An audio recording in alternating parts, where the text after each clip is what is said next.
I'll call this order. Ms. Phillips, will you call the roll? Yes. Ms. Cordova, Here.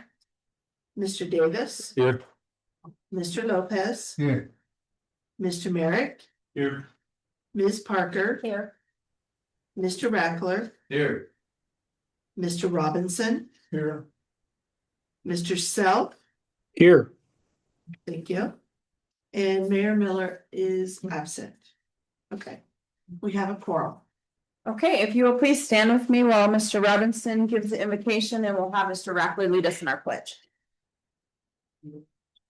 God, let us pray. Father in heaven, we come to you tonight to ask you to continue to bless our community, bless the people who live in this community. Especially put hands on our first responders as they put out the daily work.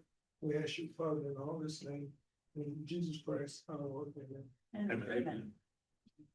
I pledge allegiance to the flag of the United States of America. Next to the republic, which stands. Nation under God, indivisible, with liberty and justice for all. Salute my hand, state and Mexico, as it assembles. Nations from the United States.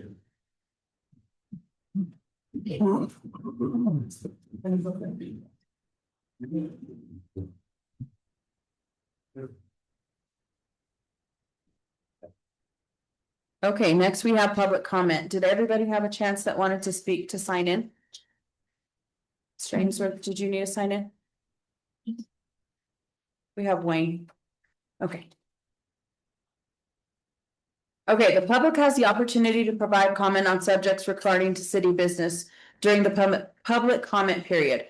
Speakers' comments will be limited to 3 minutes unless the mayor and or council request more information. The time limit is given in an effort to allow the public input, but also to move the agenda forward in a prompt and efficient manner. All speakers must sign in at the beginning of the meeting. Topics are limited to 6 speakers per topic. Our first one that we have is Leonard Albo, the town's order in the new system. Is Mr. Albo here? Okay, Ms. Trujillo. And this is for the property at West Juniper. Yes. We do have pictures included in our packet. Okay, I have some additional information if you don't mind if she. Mayor Pro Tem Cordova and council members, thank you for letting me come in and speak today. I want to address in a small letter of why I'm here. We'd like to bring forward a longstanding concern regarding the property in our community that has failed to comply with the city ordinance, and it has not been maintained in a safe or responsible manner. Despite continuous complaints from residents for more than 6 years, the city has not taken sufficient action on enforced compliance to bring the property up to the required code. Not only has the property remained in despair, but a fire with the establishment has also caused damage to the neighboring properties.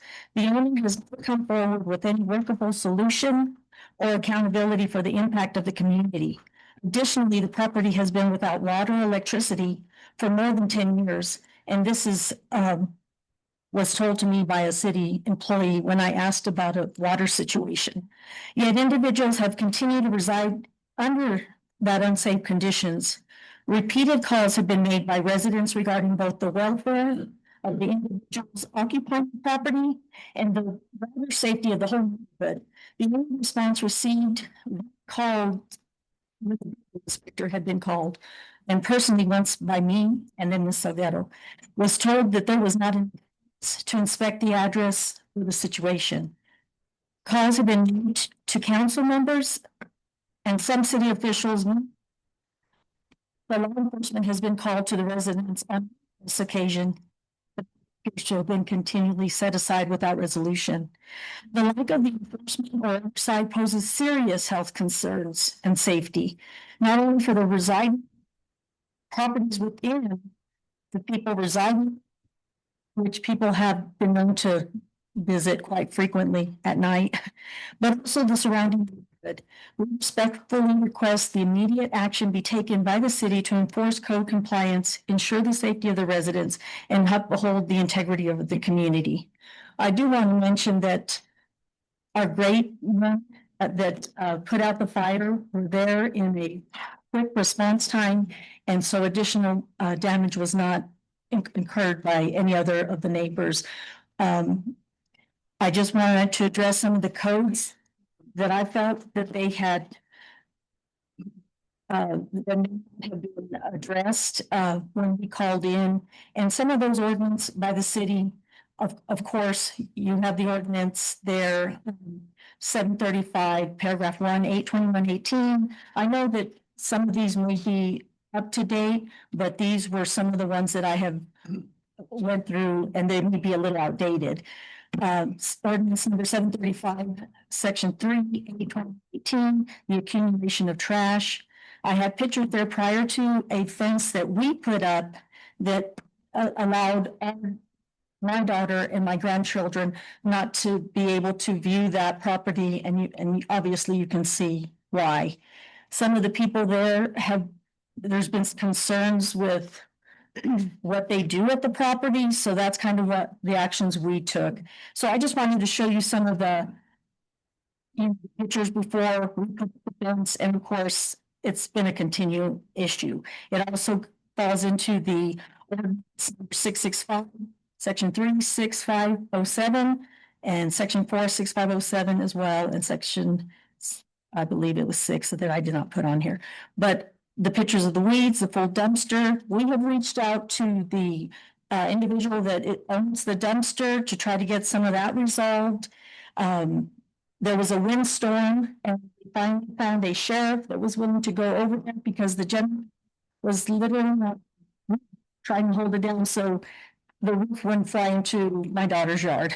So it was a concern that he may have been hurt really bad. So we finally got someone there to look into that matter. I don't know if you have any questions there, but the last few pictures are as of yesterday. And that's 98 days after the fire report was taken. So, and still nothing has been done for that. I want to yield some of my time so that Mrs. Salguero, who actually lives there, to give you some incidents, or because my daughter probably would have years of giving you things that you wouldn't even believe happens at that property. So I'll yield my time for her. Okay. Good afternoon. First of all, I want to say thank you for allowing the Trujillos and I here today to express our concern on this property. I've lived this down from this property, and I've lived there for 30 years. I started the process of trying to see how we could get this property cleaned up actually 3 years ago. I followed us to say the chain of command to address the issues at this property. The first one I contacted was Kathy, the code enforcer for the city of Portales, in July of 2022.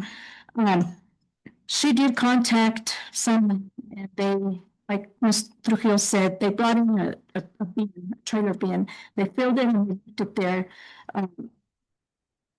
As of today, it's still there. She did keep in contact with me, Kathy, for a few months, and then she, continually just say, they were working on it. Progress has been made as of August of 22 at that property. After we took the bin and filled it, it's just been sitting there till today. I did speak with Ron Jackson, and I know he's not here today, of course, but I spoke with him on December 7th of 2022 at the property, and he said that that it was definitely needed to be addressed, and asked me if I had already contacted code enforcement at the city, and I said I had, but no action had been taken on that either. I contacted our city council person from Ward A, and the House kept in touch with me on this property. And I know she's been trying to do what she can do, but there's so many roadblocks and so much of law that it's just been impossible to get anything cleaned up or anything there. I did, after the fire, I did contact Scott Minton a few days after the fire in July. concerned with the property, and he also had concern for this property and assured me that it would be addressed. I understand there's procedures that have to be followed, and that it takes time and money to get properties like this condemned, torn down, or cleaned up. But I really feel like we've been looking at this for a long time, a long time. I take great pride in my property. I do. I'm constantly out there cleaning, and I do it myself. And it's a lot of work. It's a lot of work, but I have at one point wanted to just sell my property. And a realtor told me, you've got a beautiful property here, but you know, you live next to that mess, and it's your value of your house has just gone down. We just had 3 houses built, new houses built on the next block. About 3 houses down from me, beautiful homes. They also are using their it just seems like it just needs to be addressed. I do have a granddaughter, and I didn't even like or anything down that street because there is so much going on there all the time. There's families of skunks, there's all kinds of things going on that are really, it's not just an eyesore, it's dangerous. It's just not a good thing. I just thank God that the fire did start, that the firemen did respond quickly as they did, because was injured, homes were destroyed in that fire, and especially Kim, Roberta's daughter, because she was literally right next to that property. I guess our biggest concern too is the safety of the health issues. My grandsons are now high schoolers and basically didn't get to play outside. They were being offered stuff. The property was just not in good condition. She has a 2-month-old baby. And if that wind starts blowing like it normally will here in Portales, then remnants of those will be there. That trash that's been there for 3 or 4 years obviously is contaminated by now. There's asbestos would start growing in, and that will be, if a north wind comes, it just lands right in her front yard. And we just would like something this to be addressed. Thank you, ladies. Thank you for your time. We will be in touch. Mr. Mint has your contact information, and he will get in touch with these. Thank you Thank you. for your time.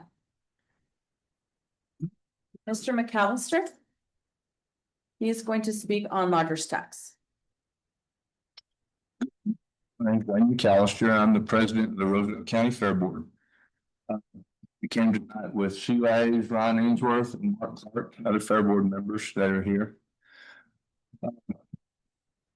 We would like to, first of all, thank the city for the way you've helped us with the fair. We think we put on a great show this year. We're very proud of it. And when we had the sewage problems on Saturday night, the city department was there very fast, got it fixed, and they saved things, and we appreciate that. What we discussed tonight is the lodger's tax. And in the past, y'all have been very gracious, helping us with funds, pay for extra security, janitorial services, extra security that needed for our concerts and things like that.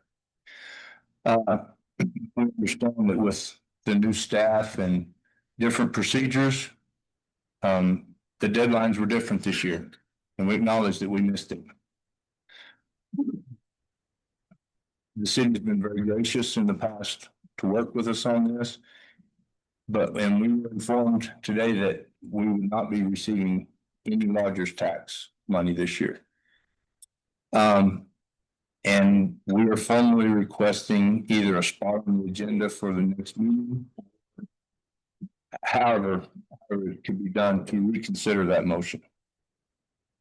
This was the largest fair we've ever put on. And it took a lot of extra behind the scenes work. We even took the advice from some of the members of the lodger's tax to increase our advertising budget. And so we did that, basically counting on the money to help cover those expenses. So we were a little bit surprised. We understand the deadline difference and we acknowledge that. But we are here to request the chance to explain our position. Our expenses were higher this year, but we had a much greater fair. Saw most of y'all out there, so you know the kind of crowds we had, people that brought in, and we were just requesting that we get a chance to revisit the opportunity for the largest tax contribution to the fair. Thank you, Mr. McAllister. We will be in contact with you as well. And we'll check the next meeting schedule so that we can see if we can add you to the agenda. Okay, thank you. Thank you. Next, we have Rachel Seiss.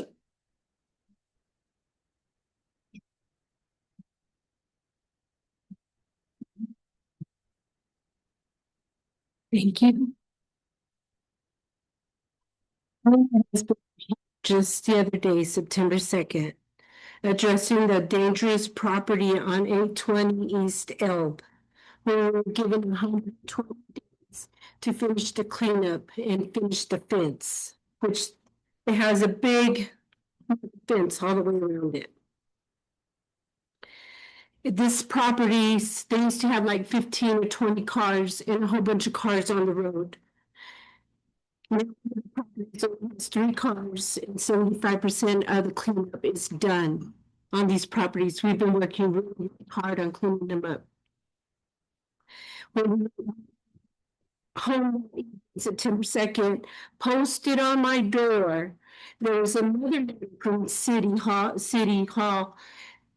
posting that my property on 824, which is a dangerous property, is now property of nuisance, menace, disease, with debris and wreckage.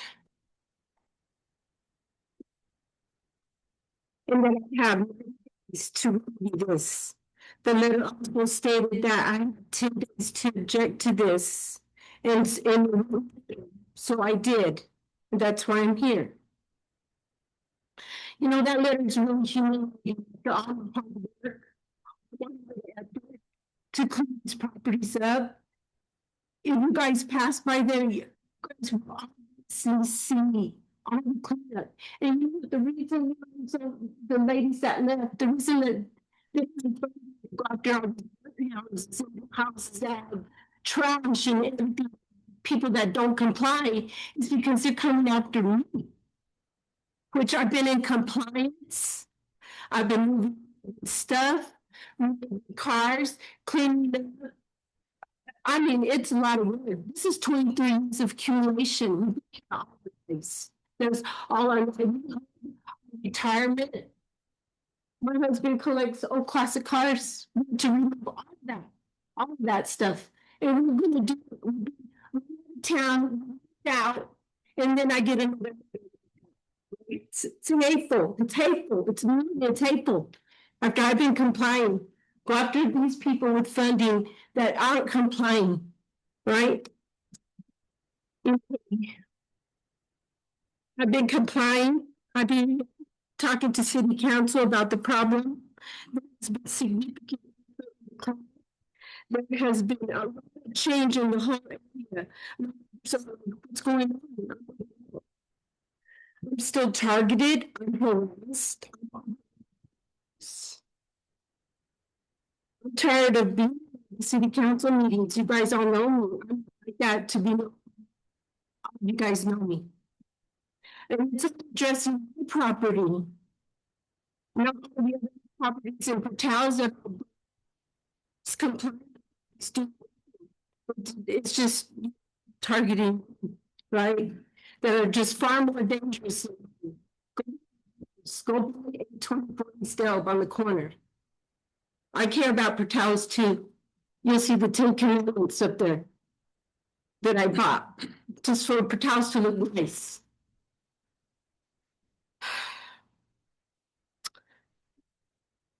I just feel like I've been harassed.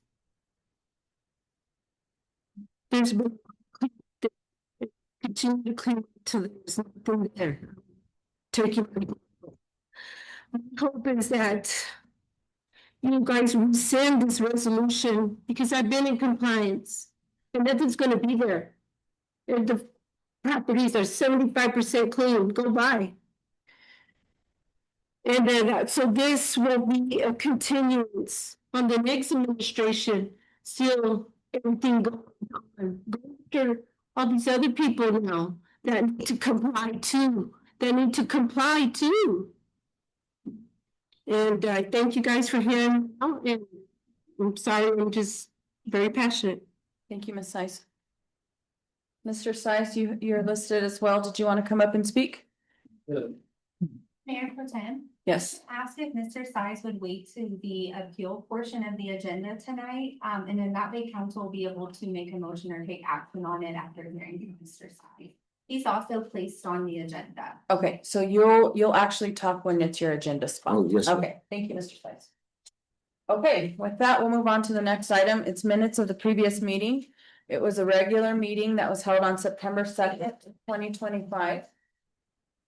Meeting minutes were in your packet for review. Make a motion to approve. We have a motion by Ms. Parker and a second by Mr. Merrick. We have Mr. Self on the phone, so we're gonna do roll call on all of our votes. So Ms. Phelps, if you'll call the roll. Sure. Ms. Cordova, Yes. Mr. Davis, Yes. Mr. Lopez. No, because I wasn't here. Okay, so you're abstaining? Abstain. Okay, thank you. Mr. Merrick, Yes. Ms. Parker, Yes. Mr. Rackler, Yes. Mr. Robinson, Yes. and Mr. Sell. Yes. Thank you. Okay, motion carries. Thank you. Next item is presentation items. Item 1 is the Portales Fire Department Challenge Coin. Mr. Kathy. He is going to present the challenge coin to firefighter Michael Gonzalez. Thank you, Mayor Pro Tem and Council. Mike transferred to our department in 2020, taking a substantial hourly pay cut. Later that year, he obtained his EMT basic, then his intermediate in August of 21, and then now his paramedic. So after, 5.5 years, 6 years, a little over 3,000 training hours in EMS and fire, and done an amazing job, and we want to present you with this coin for that. Thank you.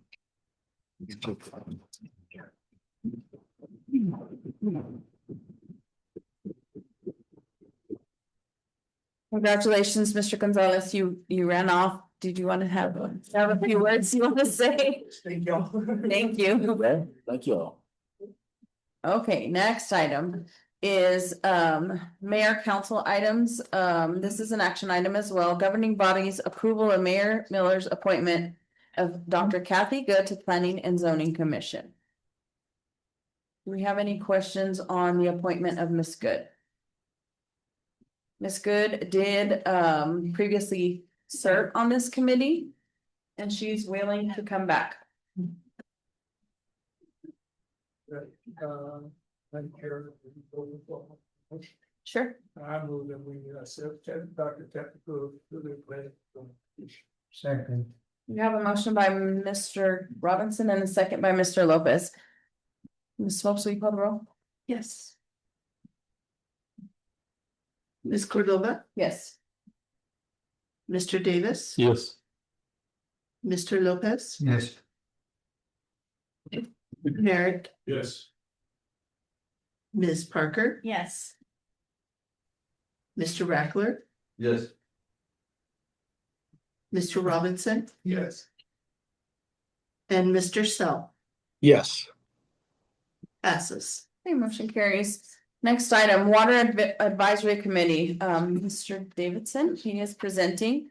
Governing bodies consideration and approval of water supply concept design request to RCEC, Roosevelt County Electric Cooperative. Mr. Davidson. Thank you, Pro Tem and Council. On September 9th, 2025, Eric Segovia, Preston Elkins, and Kendall Mudgett presented a Water Advisory Committee a proposal outlining the concept and negotiations they wish to pursue with the city council regarding an alternative supplemental water supply designed to operate in unison with the city of Portales well field. Their proposal included the addition of much needed storage capacity and a guaranteed flexible delivery rate ranging from 1,000 to 2,000 gallons per minute, depending on the city's needs, supplied from their well field. In addition, the proposal offers a state-of-the-art SCADA system, full in-house management, and other potential services as desired by the city at their investment expense.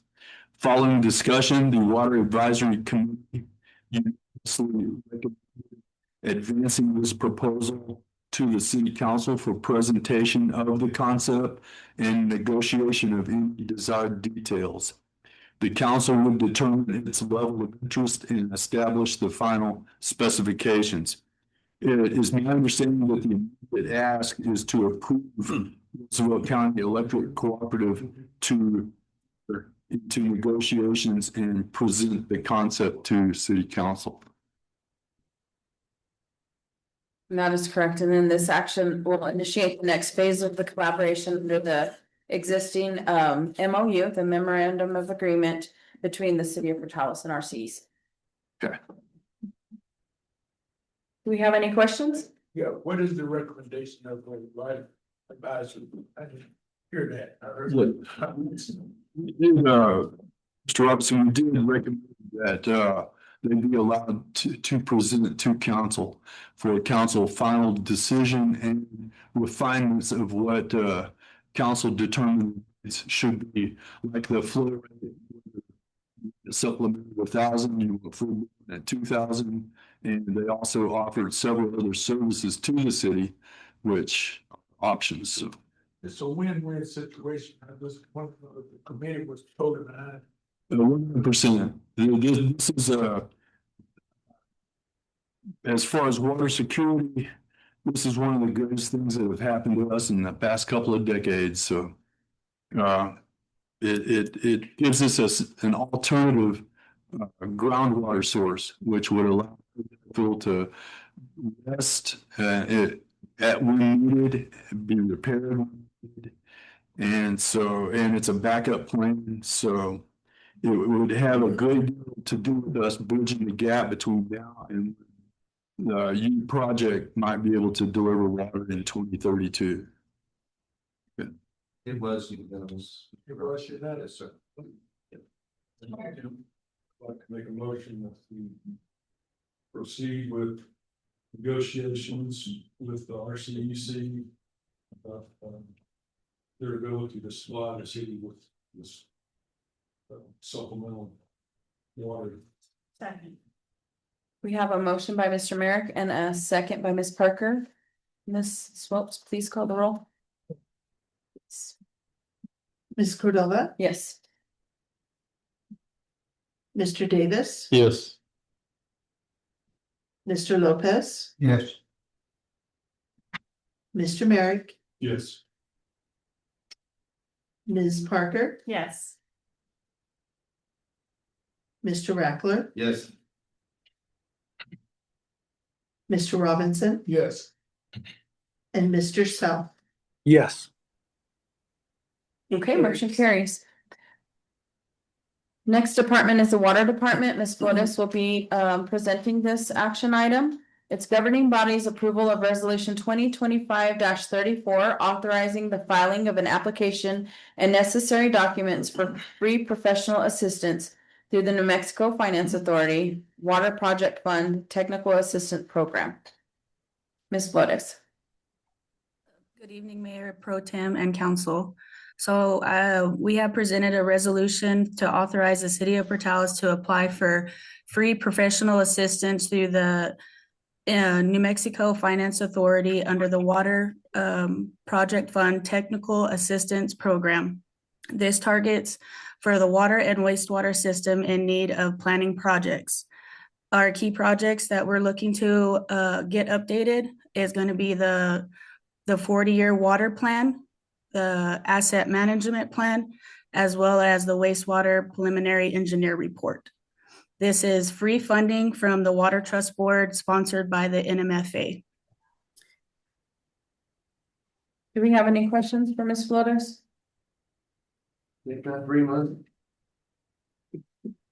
I'll make motions to approve. Second. We have a motion by Mr. Merrick and a second by Mr. Reckler. Any further discussion? Ms. Swopes, will you please call the roll? Yes. Ms. Cordova, Yes. Mr. Davis, Yes. Mr. Lopez, Yes. Mr. Merrick, Yes. Ms. Parker, Yes. Mr. Reckler, Yes. Mr. Robinson, Yes. Mr. Sell. Yes. Carries. Motion carries. Next department is the community services action items. Item 1 is governing bodies consideration and action to appeal hearing for resolution 2025-11. Determining property at 824 East Elk to be dangerous. An appeal letter submitted by the owner, Mark Size. Ms. McLennan. Perfect. Do you want me to go first or would you like John to go first? How would you like it to go, Ms. Rudd? I have no preference. If Mr. Sides would like to go ahead and go since he's on the agenda, and then if the council would like to hear from Kelly at that time, that'd be like. Okay, yes. Mr. Size, it's your turn.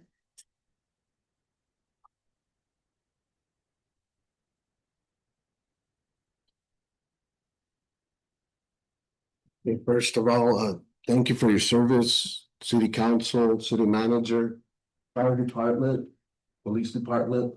You guys make this town a better place. I'm just here addressing again my property on 824 East Elb. It's got a resolution that it's a dangerous property. I've been trying my best to clean it since I got the paperwork. Well, I think it was in March or May. All of a sudden, I got these letters and I started cleaning. I got most of the vehicles cleaned out. I feel a little overwhelmed. I am doing another property on 820. And I also take care of my other property, my neighbor on the adjacent side of my property. I try to keep everybody's properties clean. I'm almost done cleaning it. My wish is that you would rescind this resolution from a dangerous property. And I've been working with Kelly McLean since 2019 when I first got letters, and all of a sudden I got them again. She told me that I couldn't have cars there. She said I could only slaughter pigs and chickens there. I felt like I thought that was a commercial property, and I'm just a residential owner. I didn't have a business there. I just collect cars. I do work in Clovis for the scrap yard, and I collect things. It was a lot of accumulation. I got it out of the county. And then I've been working with Kay Woods. I've been working with Miss Lovelady several times this year, having her look at the photos and see the difference. And I do apologize, Miss Veronica Cordova, because I know that your property is 2 houses down from you. I apologize for all my neighbors, but I don't own property there. My daughter does. the county, I got paperwork saying that I guess your daughter has the same name. I do apologize though. Okay. And for her, I've been trying to be nice and compliant to all my neighbors. They've noticed a big difference. They think that we're moving. They could see all the cleanup. I'm just asking you guys to get it off the resolution if you can, that'd be the right thing to do. I think you guys got a lot more agendas that are more important than me. And love you guys. Thank you and have a good day. Thank you. Ms. McLennan.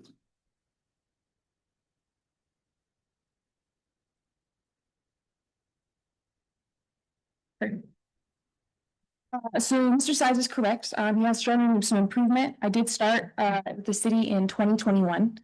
And this was one of the properties that we had started at. It originally had been started in 2015, it looks like, by some of my predecessors. So we had it declared in August 22nd of 2023. I didn't get brought into compliance. So this council actually requested it move forward into court abatement. But there was an issue with our contracted attorney at the time, taking it forward. It was enough of a space that we went with, when this red came on, we started again. We had a resolution done in May 20th of 2025. There's been some cleaning since then. We went to bring it back to council to have it go to court. And there was a disagreement between our current and old legal team if sending a certified letter that's not signed counts as an attempt to serve or not. So Ms. Webb asked that we try again. We did, and that's what this current 90-day letter is, that is restarting their 90 days. So this is already considered a dangerous property. We did attach letters or pictures in your packet from June 23rd, 2025 to now. So you can see that there has been improvement. To bring it off the dangerous property would be meaning that you are okay with its current condition and it staying the way it is. If you'd like it to stay on the dangerous property, it would just mean they still have the 90 days to continue cleaning and to bring it into complete compliance. I recommend it stay on the dangerous property list just because it is not currently compliant. And I feel that a property should be compliant before it does come off that list. If you have any questions, I'll be happy to answer those. Any questions from council? I assume we have the same options that we had at the last property next door. We did extend that time. So you can make that choice if you would like. We are reworking on dangerous property and dangerous building ordinance. We've got some committee members, Ms. Rod is looking some stuff over, so there may be changes to that ordinance soon. But currently, yes. And I would also just like to point out that this is slightly different and that if we are going to extend time, we're gonna have to rescind the resolution. Because there is an active resolution by you as the governing body declaring this a dangerous property. And saying, right, we need to serve that on hand and then we can proceed to take further action. If we're not going to do that, we're going to extend time beyond the 90 days. You guys will need to rescind that resolution. Or essentially it will be non-binding on him and we would be violating our own ordinance. So yeah, she found that after last one. So when we brought it back, we would say, would you like to rescind the ordinance to include the extra time? Or to give them extra time? So we'd be updating the current ordinance or the current resolution that we have. And when would that come back? It would come back in 90 days from delivered it, which I can't remember when it was. So we're working on the updates now. Ms. Kimberly is looking to see if there's any faster way to do dangerous properties because we, as you've heard, we have multiple dangerous properties throughout town. I have a list of about 30 years worth of properties. So we're trying to find a way to clean these faster. So I don't know when that ordinance will come through, but his will be, I can't remember, 90 days from when he was served, which was a couple weeks ago, within the 10 days. I would just like to see are those current pictures, because last time we went to go talk to Laura Lovelady, they didn't have current pictures. They didn't have the current pictures. Then I was looking at her pictures, I'm all like, that's gone, that's gone, that's gone. So I don't know when did you take these pictures? September 15th. September? September 15th, yes, ma'am. Oh. We took them when the appeal was filed, so council could review them to decide if the current property was in compliant, acceptable condition to take it off the dangerous list. Any further questions? Kelly, I have, Yes, sir. you initially started with the concept that you've seen improvement. Yes. If you've seen improvement, is this improvement significant to where it would finish with before the 90 days? I mean, just saying improvement. So how far and how you measure the improvement? So we've seen improvement from working towards non-compliance to compliance, but none do not come off the dangerous list until we've reached compliance. 100%. Yes, 100%. Because if we put it on the dangerous list, then we do stop the cleanup and we move to other properties. So that would just be council looking at the current pictures and saying if they're content with it now or would like to continue the process. And give them some more time to finish their cleanup. Yes. If he is making an effort to clean and make sure that he does, I don't see no reason to do anything now.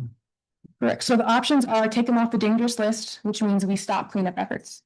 That you were saying you're fine with the current property. You can leave him on the dangerous list and he can continue to clean it. And then that comes up to council of taking it off down the line. There's a lot of properties in the danger input talent. We, as I said, we got them. So we're trying, we bring them to compliance and then move to our next piece. And if they continue to show progress, we can still extend at that time, correct? Correct. You just have to rescind your, there's no resolution and replace it with a new one that offered a different timeline. Right, correct, Mr. Lee? I'm getting chills to listen to this because of the fact that I think that the family is, and I understand it's very sensitive. That they've been working on this for years. The late Tony Saluto brought this up to us many years ago. And he's no longer with us, but I can hear Tony saying, give him a chance. I can hear him saying that. So I want to give him a chance. I don't know how to get the folks to, but I feel that way. And so yes, the motion will be take it off the dangerous. We're happy with it now, or keep it on the dangerous and continue the cleanup process. I really don't think it make any difference to the size. If they was on the list, off the list, I think they are content, they said that they would work to clean the place up. Correct. It just makes a difference to us. Legal, Yes, sir. okay. And excuse me, these were 3 properties. One is completely clean, these 2 are 75% clean, and we've been in total compliance with everything that's happening. And like I said, I'm moving everything out of there. Everything's gonna get out of there. It was hot this summer. And it was super hard this summer to move all the cars out of there. Some of them have been there for a long time. So I mean, I've been complying with you. I think this is a waste of time for me to even be here. Arguing about this when you see me doing the effort. Yeah.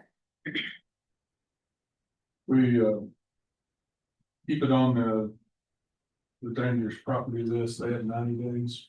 Correct. They would have 90 days and then we can bring it back.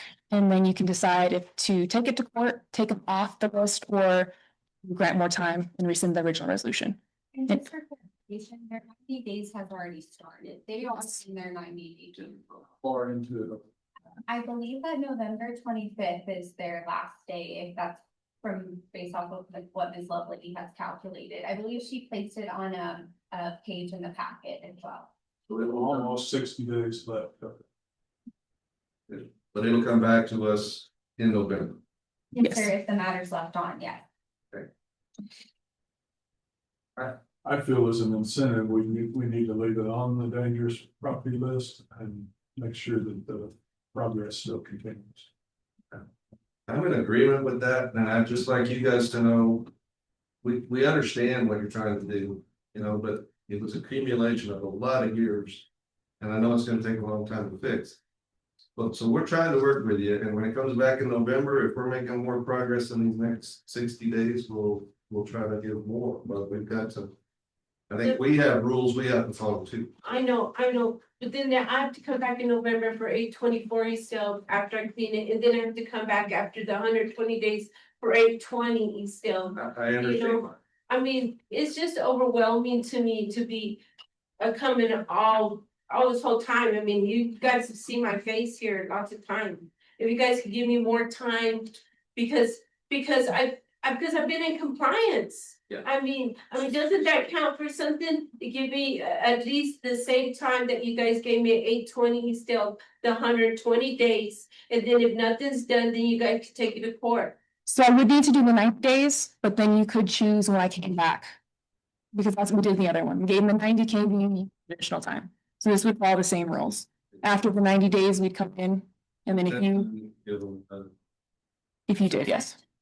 Now, come November 25th, just if we're being technical, that would be 120 days. Because I had Laura, after already sending 90 days notice, send it again because I wasn't confident that they had received notice because they refused certified mail.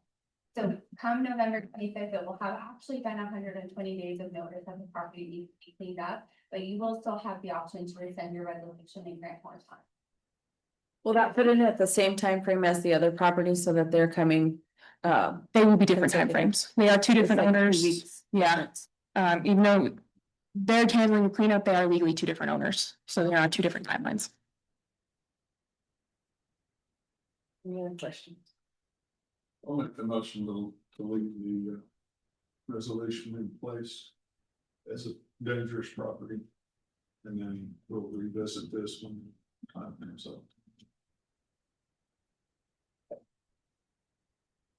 I'd like to be, man, a friendly discussion on that. Can you put a time, a date that we just come back and talk about this? It's November. November 25th. November 25th. Yeah, after the 90, In your motion. Our second meeting in November. so 90 days are up, we'll take it to the next eligible council meeting. After, Yes, let's do the first one. yeah, we give them a full 90 days and then we'll go a little bit longer to the next council meeting. We have a motion by Mr. Merrick and a second by Ms. Parker. Ms. Swopes, will you please call the roll? Yes.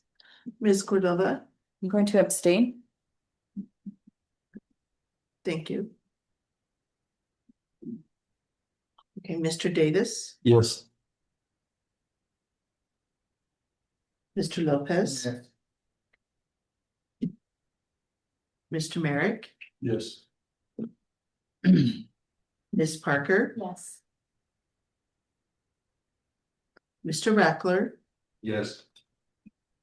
Mr. Robinson, I'm staying. you abstain, Yes. and Mr. Self, Yes. thank you. Okay, motion carries. Next item. Item 2, governing bodies public hearing for amendment to ordinance 491. Article 3 for signs. Item A is to enter into a public hearing, so can I have a motion to enter into a public hearing? We have a motion by Mr. Lopez and a second by Mr. Merrick. On this one, I'll do all in favor, say aye. Aye. Aye. Any opposed? Any abstention?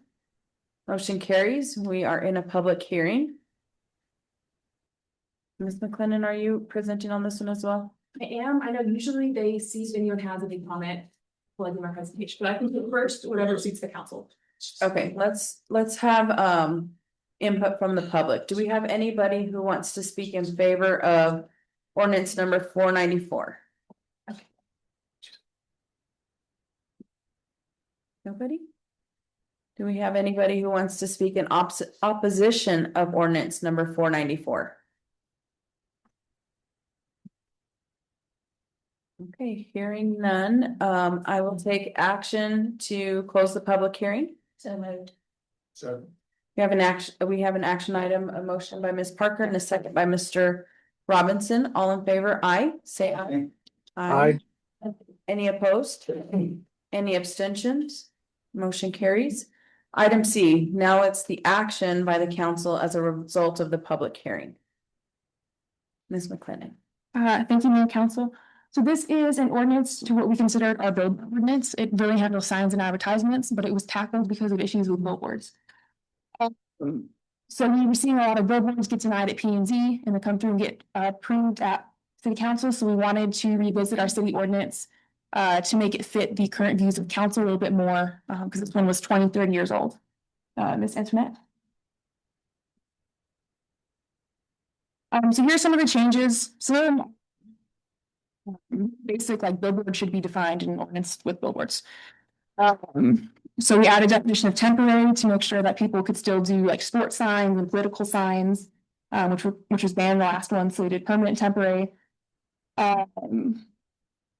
We went square footage, above a certain square footage is a billboard, below is a sign. Talked about off-premises signs. We required a section of signs that do not need permitting.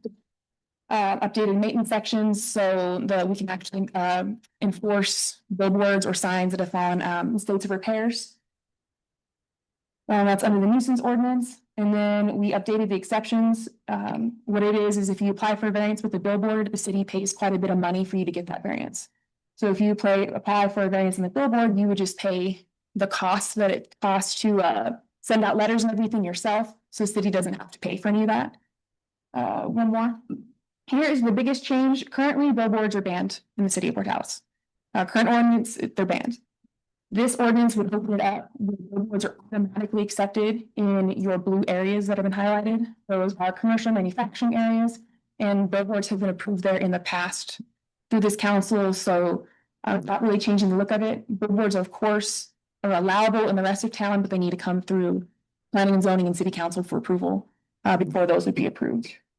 We did have a focus group that consisted of council members and planning and zoning member to come up with these changes and these zones. And this is the last one. That is the last one. If you have any questions, I'm happy to answer those for you. Do we have any questions? I do have one on page 43. It shows any signs not maintained. That it's in red. That's staying on, correct? It's not coming off. So that'll be coming off. There is a maintenance of signs at 3-46. So that section is technically coming out because it's been redone elsewhere in the ordinance. Okay, perfect. Thank you. That answered my question. Yes, the green is new, the red is taking away. Okay. Any other questions? Hearing none, what's the pleasure of the council? Second, We have a motion by Mr. Rackler and a second by Mr. Lopez. Ms. Swopes, will you please call the roll? Yes. Ms. Cordova, Yes. Mr. Davis, Yes. Mr. Lopez, yes. Mr. Merrick, Yes. Ms. Parker, Yes. Mr. Rackler, Yes. Mr. Robinson, Yes. Mr. Sell. Yes. Okay, carries. Okay, motion carries. Next item, item 3, governing body's ratification of the grant from the New Mexico Veterinarian Board of Medicine in the amount of $40,000. And then you're up again. Perfect. So we're actually pretty excited about this. So every year we apply for a grant that the New Mexico Veterinary Board does. Last year we only got $5,000. This year we worked really hard on the application. We were awarded $40,000. This is a no match grant. The city does not have to pay any of this back. We spend the money within a year. Don't spend the year, we do have to send back. So we proposed for $40,000. This is the application that we submitted to them. $10,000 goes to continuing our trap and neuter release program. That is where we trap feral cats. We get them vaccinated, we get them neutered or spayed, we tip their ear and we release them. People get kind of concerned on the release part, but it is a proven and humane way to deal with feral cat populations. It takes away a lot of your unwanted behaviors. It reduces their population. And they're not replenishing. So you do see the population go down without us taking them and euthanizing hundreds and hundreds of animals. We do have a volunteer who ran our program last year who has agreed to run the program this year. The really exciting one, it's going to be a lot of work for us, but we're still down for it, is we received $30,000, which will go towards spay and neuter vouchers for low-income residents of the city of Portales. What that means, and that's part of our proposal, is we are proposing that Rock be the vet they need to go to. They are only local vet, so we're supporting local businesses, but they have agreed to do discount surgeries. So the voucher will cover 100% of the spay and neuter for this family, for these families. They'll cover their rabies, their spay and neuter, and then they'll help with any aftercare or any post-surgery complications. So this will give us about 100 to 120 free surgeries that we can do for the community. We'll start with super households, if we have a certain income level, which is set by the grant. And then if we have more money after 6 months, we'll open it up to animals 3, 4, and 5. We've done this in attempts because we have too many animals. Overpopulation is an issue. We ask people who surrender puppies, why is your dog having puppies? And the answer is we can't afford to spay them. So we think we're gonna use this money up extremely quickly. And of course, CAPRAC staff has agreed to work with us to make sure there's no they don't accidentally order something that's not covered by the voucher, so there's no surprise bills for them. Stuff like that. So we are moving to accept this grant, and we already accepted it, so we're ratifying because we already have a timeline. And then to be allowed to use CAPRAC Veterinary Clinic just for the spay and neuters. If our program wants to take the trap and neuter cats to other vets for a cheaper deal, we're 100% fine with that. You have any questions? I'd be happy to answer them. I understand low income residents. But why couldn't it's a lot of people in town just have cats. They may be moderate income.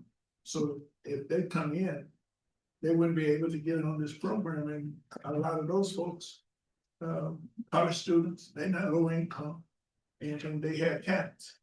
So is there any Is that a criteria by the grantor?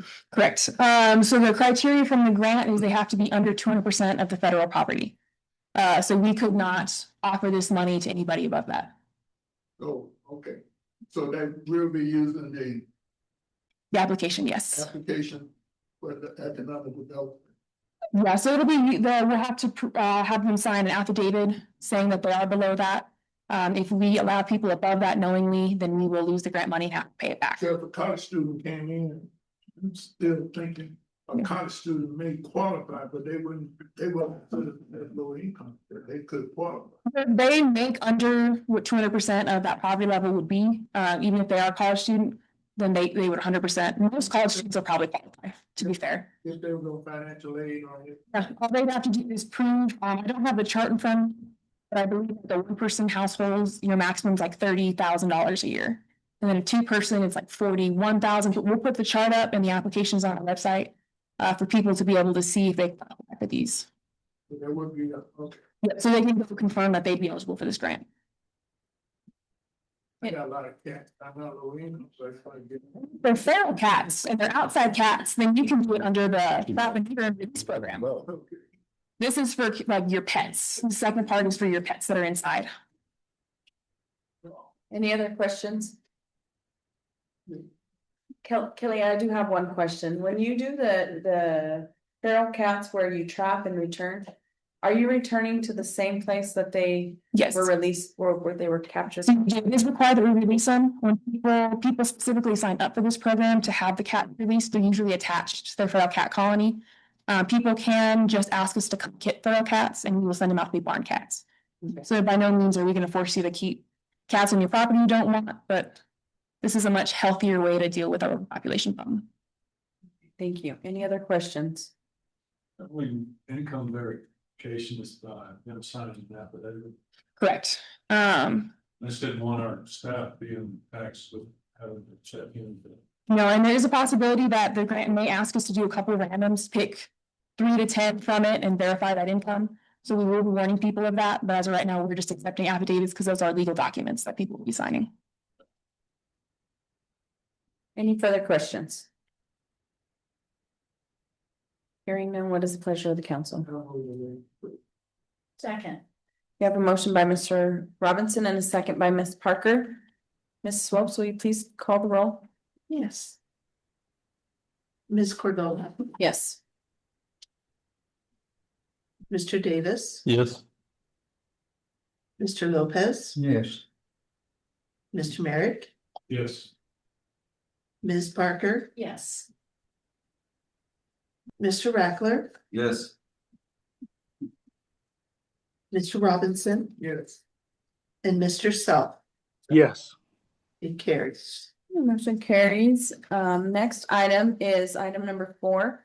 Governing body's approval of recommendation for resolution PC 2025-2026-10. A variance at 1400 West Ivy to maintain a carport that does not meet municipal code, submitted by Elisa Portinel. Ms. McLennan. Thank you, Mayor and Council. I know it's another carport. We're keeping on it. We do have to bring supply, we do have to bring these to you in a certain time frame. So we do have to bring it today, even though we're still working on the ordinance. So we have time for this. Your options are, of course, you can table, like you've tabled the others, or we can untable everything because we do have, this next one is the intent to adopt the carport ordinance. The focus group did get together and under the new proposed ordinance, this carport would be compliant. But that is 100% up to you. We can table till it's done, or we can just go ahead and move forward with it. Let me go to the next one. This went through the same proper channels, 7 certified letters with property. 1 was for the proposal, 6 public utilities, 1 was for the proposal, 0 against, and it was approved unanimously at P&Z. Here's your site plan. As I said, it meets all of its setbacks. The only variance is we are a 500-foot square carport in the front yard, and this one is a 600-foot. I believe it's a 700 square feet. Yeah, it's above this. Above that. Next one. Here's a picture of the carport. It was built without a permit, so it was caught by a code enforcement officer. But this is what it looks like currently. I believe that is it. Do one more just in case I'm lying. Nope. I'm not lying. If you have any questions, I'll be happy to answer those. Questions? Just want to stress that it would be in compliance under the new. What we're working on, that's coming up in a minute. It's not a setback issue, which is where I always get hung up. It's just a little larger, we're fixing to change that anyway, if we approve it. But if we want to set it aside until we approve that, that would make them come back and they lose more time, if I'm understanding correctly. Correct. If it's In the other order, we would. It would also be subject to a fine though for not being permanent. we can't do it under the new one, so it can be subject to a fine under the old one. But we couldn't force the new one because it was built during our old ordinance. I was just about to say that, I would say that the ordinance is gonna talk about. Fines for these things that are getting built without a permit. I think that's one of our biggest problems. We're not getting permits for things when we build them. And we tried to address that. But I think since this one's already there, and already under the old rules, we should. My opinion is we should go ahead and approve it. I didn't hear your mind, what do you say? I think we should go ahead and approve it so they can get off the docket and move forward. I disagree, actually, I think we ought to table it, but pass this other resolution. The intent for the resolution. The only thing I would like to add is P and Z and I have discussed. The new ordinance will not be retroactive, so all of the same circumstances will still be the same that you would consider today versus in 45 days when the new ordinance is built. So then they would have the fee. I believe that they could work with P and Z on the fee portion of it. I would leave that to her area. But I just mean as far as considering this, waiting on what the new ordinance says. Even though it would be approved under the new ordinance, these people's application came under the old ordinance, and so those are the rules that govern it. It does help to say, under the new ordinance, this would be approved, but they still were in violation of the existing ordinance. And I was trying to remind myself of the rules of the old one, since I just read this one. They would not be assigned a fee currently because they met their deadline in applying for a variance. And they did their compliance. If they hadn't moved forward to bring it into compliance, there is a daily fee. But they did went ahead and got their applications in, or in the process of getting recommended to you guys. The new one, yes, there is a fee. So this does not comply. No. But yes, under the old ordinance, which this was built under, it does not comply. We also tabled several that are basically the same. Same situation. So to approve this one, we tabled the others. We're basically doing something different than we did the last time. In my way of thinking, we need to table it, move them all into the same pool. And then once this intent is adopted, then we go back and approve them all. Or disapprove them. Right, so that they're all the same. I think we should go by the ordinance. If they don't qualify, they don't qualify. That's a problem when we first did this a long time ago, and we wouldn't approve what wasn't legal. But now we're going the opposite way. I was gonna put a carport at my house and I started taking fee from so and so, and he didn't qualify. So I didn't do it. Anything further? If we have an ordinance, we should go by it. People should know that. Okay, any further discussion? Hearing none, what is the pleasure of the council? I'd make a motion to table. Second. We have a motion by Mr. Merrick and a second by Mr. Davis. Ms. Swopes, will you call the roll? Yes. Ms. Cordova, No. Mr. Davis, Yes. Mr. Lopez. Yes.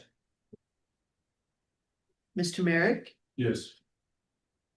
Ms. Parker, Yes. Mr. Rackler, No. Mr. Robinson, No. Mr. Sell. Yes. Mrs. Swopes, will you tell us the tally, please? We have 5 yes. No. We have 3 no's. So the yes Okay, motion is the carries. majority, yes.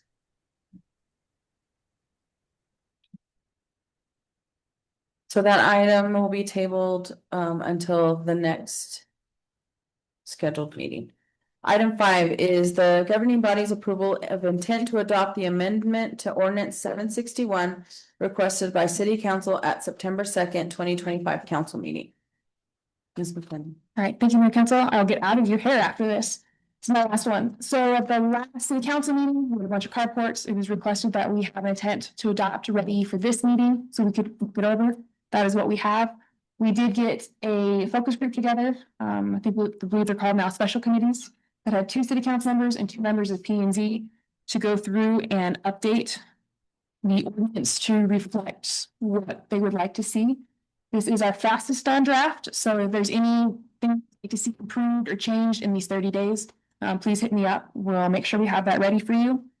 We'll go next, and this did go to planning and zoning, and they did unanimously recommend its adoption. So we added definitions, messed with the formatting a little bit. We defined the clear side triangle. We defined your accessory structure versus your carports. New section for setback regulations. Just stated that carports can't encroach on our property, and a new section of square footage regulations. Those actually increased, it came lenient. Pretty much the same thing, removed one section about pre-manufactured carports, increased the square footage, changed some of your general regulations. We did say all carports shall be secured to the ground. You can't just play in there just because of our winds. They increased the height of some accessory buildings and added a subsection from permanent structures and enforcement policies, which is now the fine that was asked about. And now they will all go through municipal court. One more, I think that's it. That is it. This is just the intent, so it's not like accepting what's in front of you. It's just saying you'd like to move forward, giving the public 30 days to read this. You guys 30 days to review it, and then getting back to me with any changes you'd like to see before it is adopted, if you choose to adopt it. Yes, Mr. Robinson. I'd like you to rescind one statement.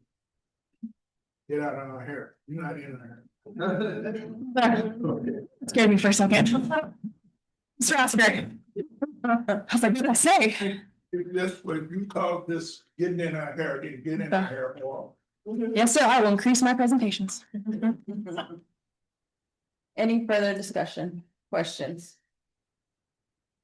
I would like to state that in our synopsis that we had on this item, there was plans to give the public awareness, and they're gonna have information on the water bills and on our website. So if you have any questions or you want to speak on this, please reach out to our website.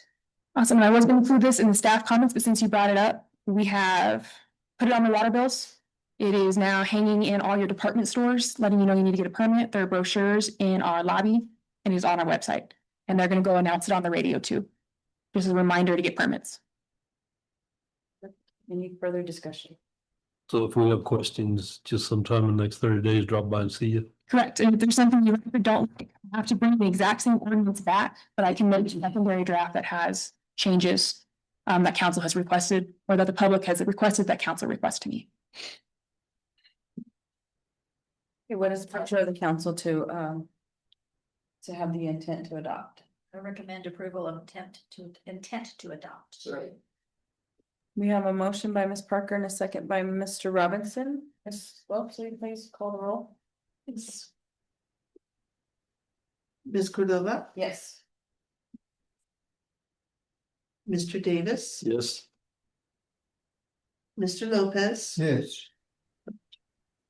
Mr. Merrick, Yes. Ms. Parker, Yes. Mr. Rackler, Yes. Mr. Robinson, Yes. and Mr. Self. Yes. Okay, it carries. Thank you, Ms. Kelly. Yes, thank you. Okay, next department is the finance department, Ms. Rivera. Item 1 is the governing body's approval of resolution 2025-35 in support of the city of Portales fiscal year 2025-2026 capital improvement plan known as our ICIP. Good evening, Council, Mayor Pro Tem. So all of the essential documents for this agenda item are in your packet. This is our proposed infrastructure capital improvement plan. This ICIP is a statewide planning tool used to prioritize our infrastructure needs. It encourages planning and process. This ICIP is a tool that is distributed and reviewed by legislators, the governor's office, and other stakeholders, the public, and also decision makers.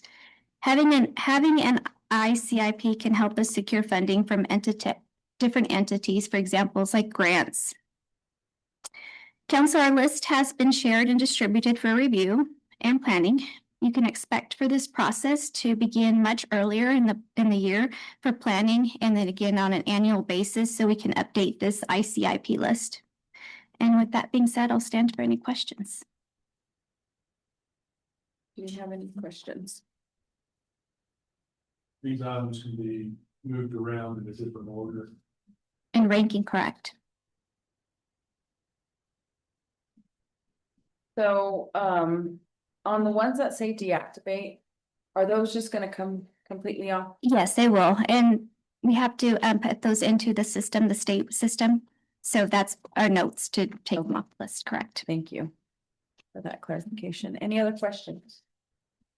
Here's 2027 on the diagram that we got, similar 25. Correct. So it's 27 through 31 because it's a 5-year plan. And it says 25 to 26 because that's the fiscal year we're in currently. Correct.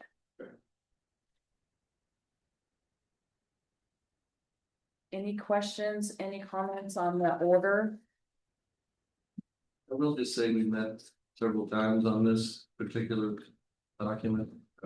Got input from all the different departments, got some things clarified that we weren't understanding, I wasn't understanding really obviously.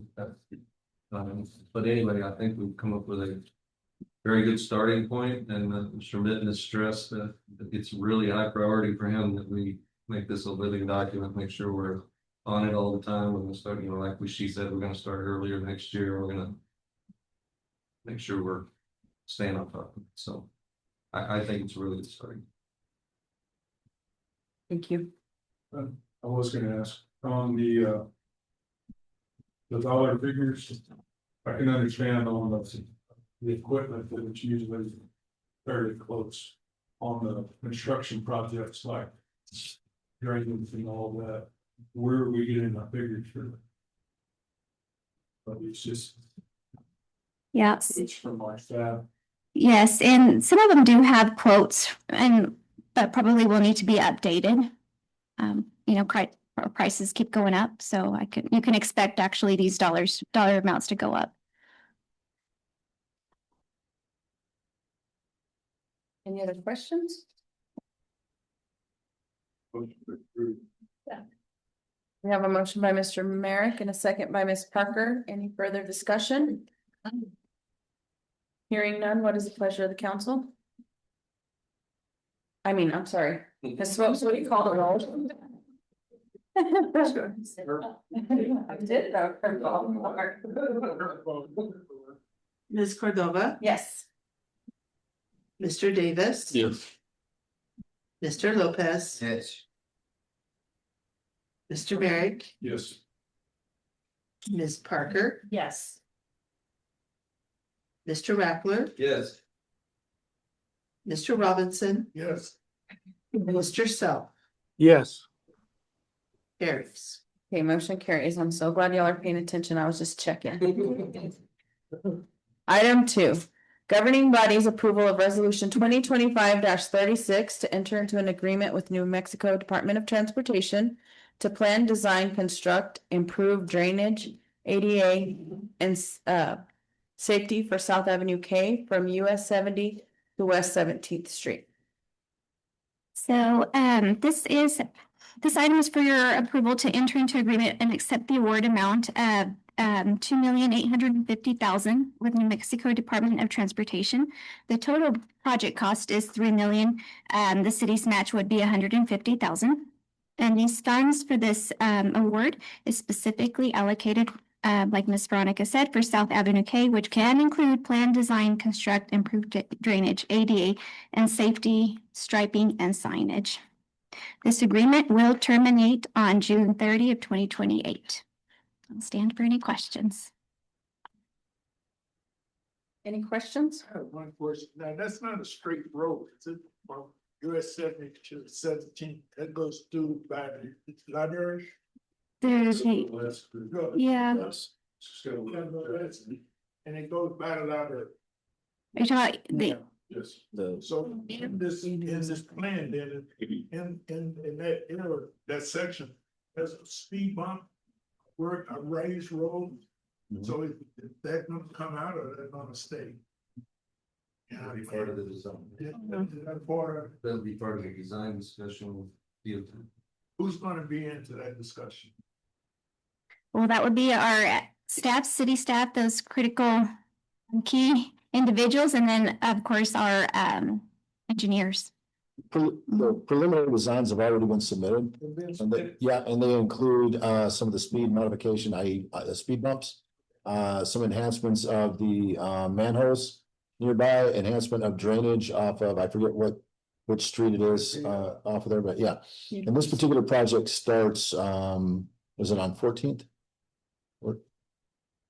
The university. Yeah, it's I forget the name of the street, but this is it's two parts from 70 all the way to 17th Street. But this picks up almost a half a mile of that, but it does take into consideration the speed bumps, manhole covers, some drainage, striping, curbing, enhancing some ADA capabilities on some of the corners there and everything else. It's a pretty comprehensive design. Any further questions? Motion to approve. Second.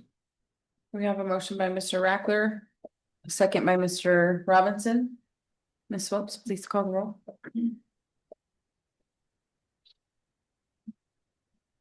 So Ms. Cordova, Yes. Mr. Davis, Yes. Mr. Lopez, Yes. Mr. Merrick, Yes. Ms. Parker, Yes. Mr. Reckler, Yes. Mr. Robinson, Yes. and Mr. Self. Yes.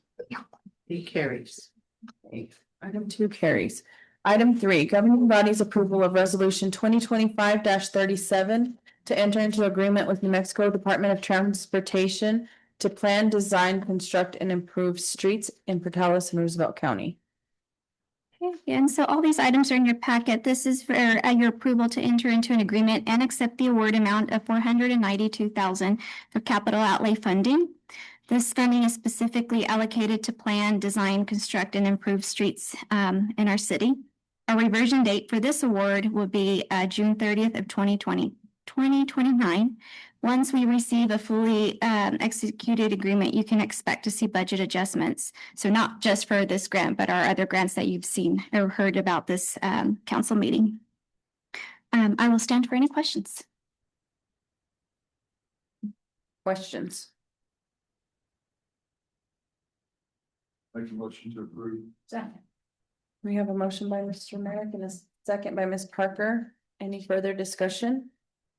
I would just like to comment that when we do receive these, if we could have another special committee to see which roads we are going to look at, that would be great. That way we're making sure that we are hitting other streets than what we just did. And with that, Mr. Spokes, will you please call the roll? Yes, ma'am. Ms. Cordova, Yes.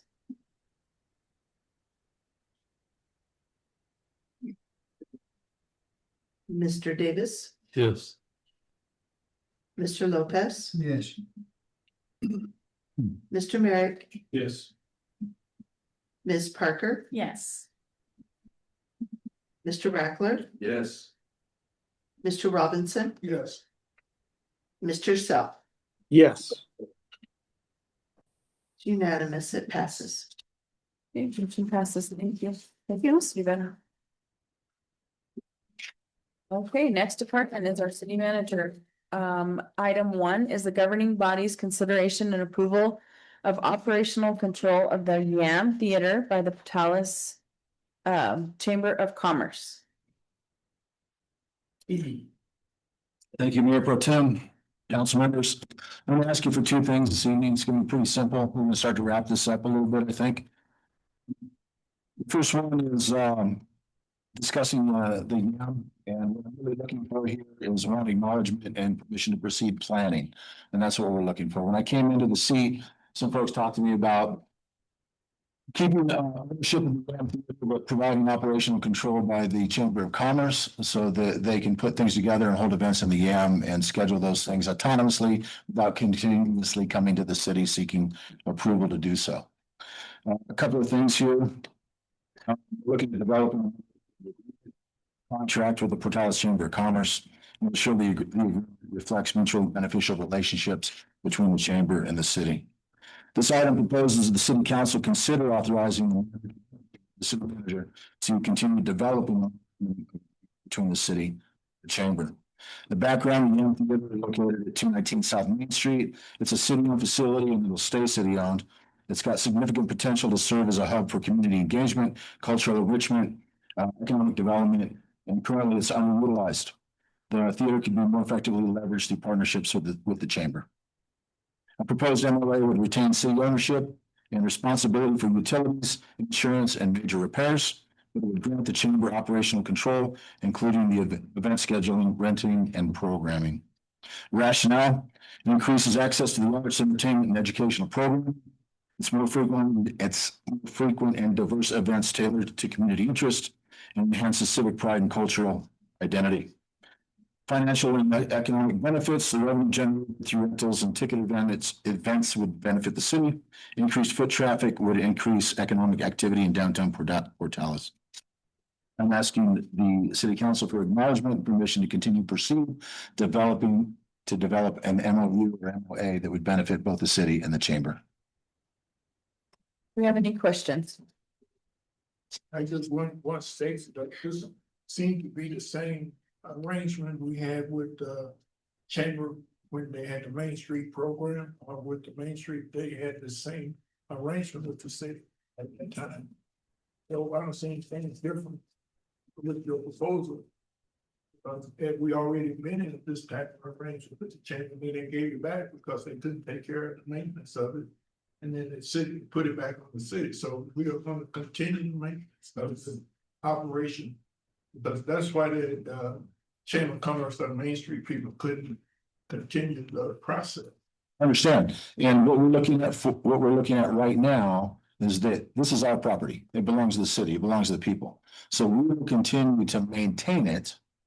We'll continue to fix it if it breaks, but giving scheduling control and autonomy to the chamber to allow them to schedule it. Now, the city would still be able to schedule events, just working with and through the chamber to do that. But it's our property, we would maintain it, and we would take that onus and responsibility off of the chamber. So it would really be a partnership with the chamber to, again, the freedom of maneuver to schedule as they need it, but not go broke maintaining it. That would not be a director of the YAM, like the last time they had a person signed to manage and direct. It was under direction of the Chamber of Commerce. Just It was under the direction of Main Street. Yes, so it was Main, yes. And the concept is the same. So before asking for a resolution, keep in mind, asking for permission to proceed and acknowledgement by the city that we're going to move forward. And these are some of the things that you bring up are some of the things that we will address forward with the resolution to formally adopt. These will be clarified in there. Well, that's what my point. I want to make sure that we clearly that they understand the line of demarcation between our responsibility and their responsibility because they come back to us. It's not the same. That means line of demarcation. I love that. Good job. Anything else? I would like to make a statement that when this facility was first visioned, and the vision for this was a community center to bring people to back downtown. And I really think that with the chamber being able to take control of the rentals, I believe this is gonna be something that's gonna be great for our downtown area and for our businesses downtown as well. So with that, I would like to make a motion that we approve. Second. So we have a motion by Ms. Cordova and a second by Ms. Parker. Any further discussion? Once you develop the MOA, then it will come back to us and we'll look at it. 100%. Yeah, the chip is time to look at it. They need to run through their folks. We need to really vet it, et cetera, and develop this more. Again, this is just acknowledgement, permission to continue to proceed. Right. Everybody seems to know about this, but it's stalled out and no one knows we're stalled out. No problem. We're gonna pick it up. We're gonna finish it, get it across the goal line. Becky, you have anything to add? Thank you. Very much. I'm looking forward to it. You're welcome. So we have a motion on the table, if you will call the roll. So Ms. Cordova, So it's to move forward. Yes, to move forward. Yes. Yes.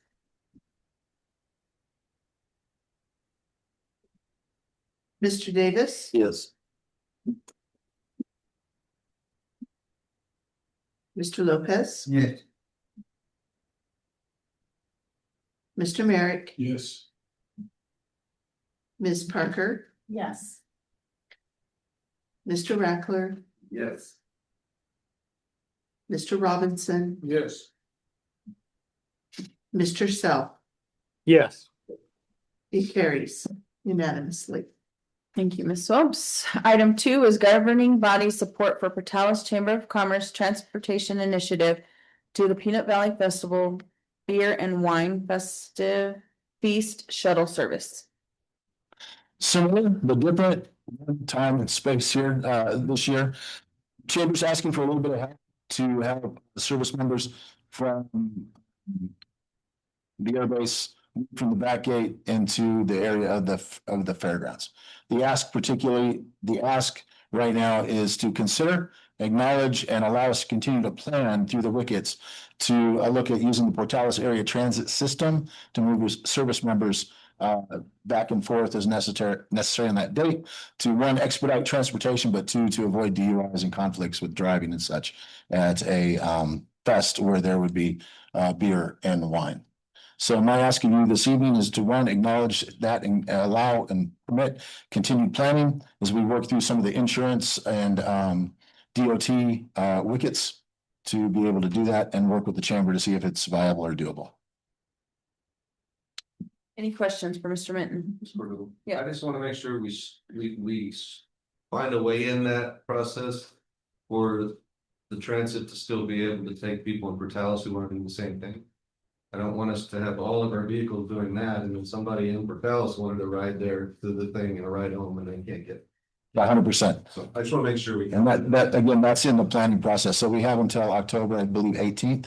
So this allows us, one, to acknowledge it, and two, continue to reuse government resources to plan this. And then we'll bring before you in the next city council meeting, if we're going to go ahead with this, we'll bring this forward as a resolution, accept it if it's viable and doable. But right now, we're just looking for permission to continue exploration and find a legal, moral, and ethical way to do this.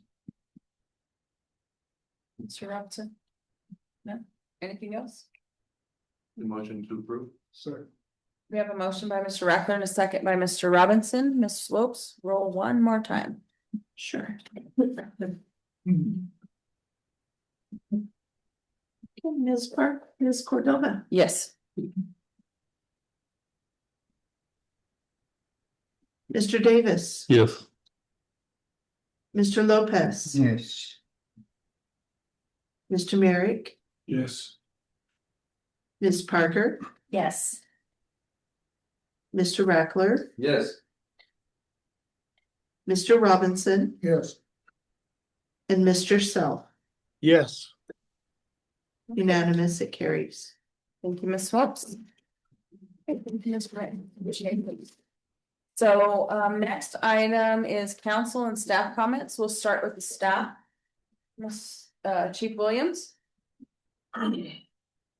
Okay. Yep, we're still down 6 officers. We did receive 3 uncertified applicants this week that will be getting tested soon. We tested one 2 weeks ago and he's proceeding through the background process. Still have our one in the academy doing well. And just plugging along with our mandatory training and everything else that we have to get done. We're almost to the point where we can get our crash ticket back on the street. It's needing graphics redone and apparently there was some damage to the air conditioning unit, so get that fixed. Yeah, so far this month to date, we've handled 526 calls and the officers have made 185 traffic stops. I've taken 58 incident reports, were 23 crashes and made 28 arrests. They're working hard out there. And then I have Ms. Combs report as she is out. Something about her birthday yesterday and taking time off. But she states she still has her 10 positions available, has 8 filled with 1 coming on board on the 29th. Then that'll leave her with 1. They have 3 that they're working through their in-house academy. And I think she did this in a hurry. She has 1 going to the academy in October, and then all of their dispatchers are going through their required annual training. So that's all I have. Thank you. Ms. Rudd. So I have been working diligently with P&Z on the abandoned house, dangerous house issue in Portales. As you guys can tell, it's a little bit contentious with both ways, right? Property owners wanting properties cleaned up and then property owners trying to clean the property owners up. We are working very, very hard on it. We have come up with so many ideas of ways to try to move forward with it.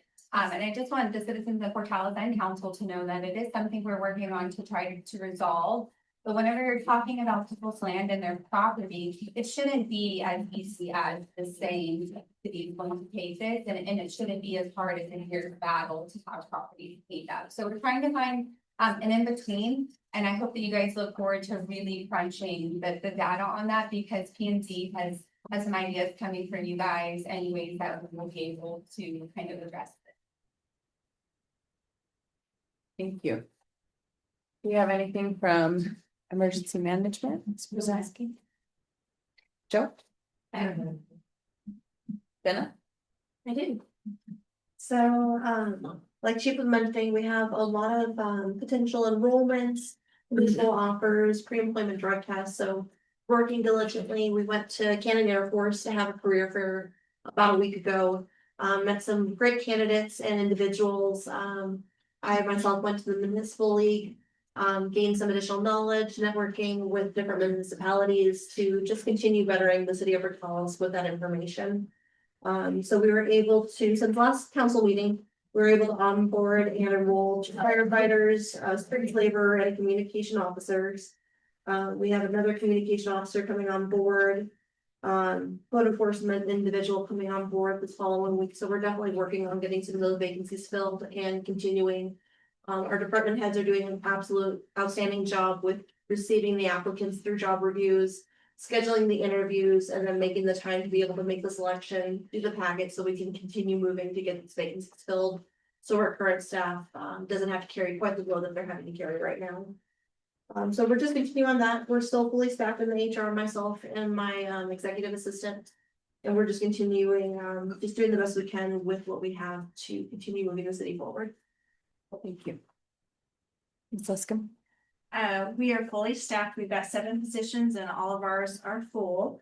I did spend a couple of days at New Mexico Municipal League last week also with a few of you, came back with some good information for myself and that we shared with my staff. We've instituted some new programming this fall. Our first one was our Lego Club was last Friday. We had 28 attendees with requests for more Fridays, and 28 is a huge number, especially for a Friday. We weren't sure how that would work for transportation, but we've had requests for more, so we're gonna see how it goes for a few more months and then determine whether or not we can do that. We have an adult craft night this Thursday that still had some openings, starts at 5:30 if anybody's interested. And then also on Thursday, all of the 7th and 8th graders from the junior high will start coming over about 8 o'clock through their classes to do class tours of the library. So we'll be seeing all of the junior high this Thursday. And that's all I've got. Thank you. Just a couple ones. We do have some ACO positions available as animal control officers. So if anyone is interested in the community or knows anyone interested, please have them respond. Our new code enforcement officer is starting on Monday. We are shaking up the departments a little bit. We currently have one supervisor over code enforcement and animal control. But that supervisor has done such a good job with animal control, and it has grown so big in the last few years that she's being moved over animal control, and this Laura Love lady is going to be over code enforcement. So this code enforcement officer will just be full-time. We've had part-time in the past and will only be doing code enforcement. So we are hoping by having them dedicated to that cause, we can start building up code enforcement now that animal control is pretty firmly established. And if you have driven by the building, the fence is up. They were putting on the last couple of things today, just some of the barbed wire. We are waiting on one last permit, and that is because the building was built out of state and brought in state, so they make sure it's up to our state code. And as soon as that is up, we will be releasing a move-in date and a red ribbon cutting, all sorts of fun stuff. A ribbon cutting, opening ceremony for the animal shelter. Exciting. It is. We are so close to the finish line. But that's all I have. Okay, and then don't forget to let us know when you pin down a date, because we are inviting the lieutenant governor to. Correct. It's very essential in us getting our bills. He was. Ms. Rivera. Once our deputy finance position is filled, then our finance team of 7 will be fully staffed. So that's still pending. And then the only thing I wanted to mention is out there, we've sent out the invites, but we do have a finance committee meeting tentatively scheduled for November 7th, where we'll go over any budget adjustments and any quarterly reporting for the first quarter of our fiscal year. Thank you. Charles, do you have anything? Ms. Swopes? Oh, I won't forget you too, Jane. Like some of the others, I went to the NMML conference. Melissa and I both did, and we got a lot out of it. I think I was really impressed with Ruidoso and the way they presented the conference. Of course, NMML always present really wonderful conferences and workshops. So I got a lot out of it, and I'm hoping everybody else did. I know I saw several faces down there, so I hope you enjoyed it as much as I did. Thank you. PJ. So since the last council meeting, we have been fully staffed for 9 days. That still falls with the 30 budgeted positions below the national standards of staffing. We have a third of our personnel that are to be trained with 7 EMS classes and 4 awaiting national testing at this time. We have 8 of our 11 fire apparatus in service, all 6 of our ambulances in service, with 5 in service, with 1 in reserve. Since the last council meeting, we had 208 calls for service, all of which that require reports. 87% were EMS, 13% were fire, 78% were inside the city limits, 22% were outside the city limits. And the average response time during that time period was 13.4 minutes. We have a couple people going to the fire service conference later this week, and C Shift will be hosting an open house at the end of the month. So watch our social media for that advertising. Thank you. Thank you. And I did want to comment on your staffing. So your staffing is getting up to par to where you have enough certified EMTs to where you can have Station 2 open. So it's not that we don't want to open Station 2, and it's not that we're not fully staffed, we're not staffed enough to have Station 2 open. It's the requirements and the certifications that each employee has to have to be able to be at Station 2. Can I speak to that real quick? Yes, sir. So we've been working to staff that since August 1st. There've been numerous times where we've had to pull back to station one due to staffing. With that, for us to effectively staff, we need more people on each shift. And it's not just to staff station two, although we want to do that. The reason is we have so many calls for service, we need more people to efficiently and effectively respond in a timely manner. As I mentioned, our average response time was 13.4 minutes. That's nearly double what the national recommendation is. And it's not because we don't drive fast enough. That's not the issue. The issue is not where the equipment is staged or the people are staged. It's that third call, fourth call, fifth call in a succession where we don't have anybody else to respond. And that has become the major issue. I hope that answers any questions about that. Yes, it does. Thank you. I just wanted to hit on that briefly. Mr. Minton. It's funny how things work out. First off, fair warning, I have a lot to cover. And I'll explain that. Yesterday on the schedule, originally, there were two committee meetings, one for water and one for public works. And we decided to defer those and with a promise to comprehensively cover what would have almost been covered in those in a detailed analysis really of the projects for both water and public works. So I'll cover some of those projects so everybody knows. When I say it's funny how things worked out, somebody called me today, one of the residents called me. The resident said, how is it sometimes I go to council meetings and I see that we're on short notice for a project or funding? Don't you guys get enough warning to do things when it comes to money and projects, et cetera? And I tried my best to explain it, but then as happenstance would have it, this afternoon, we found out we're on short notice for a notice of funding opportunity for a grant that's available.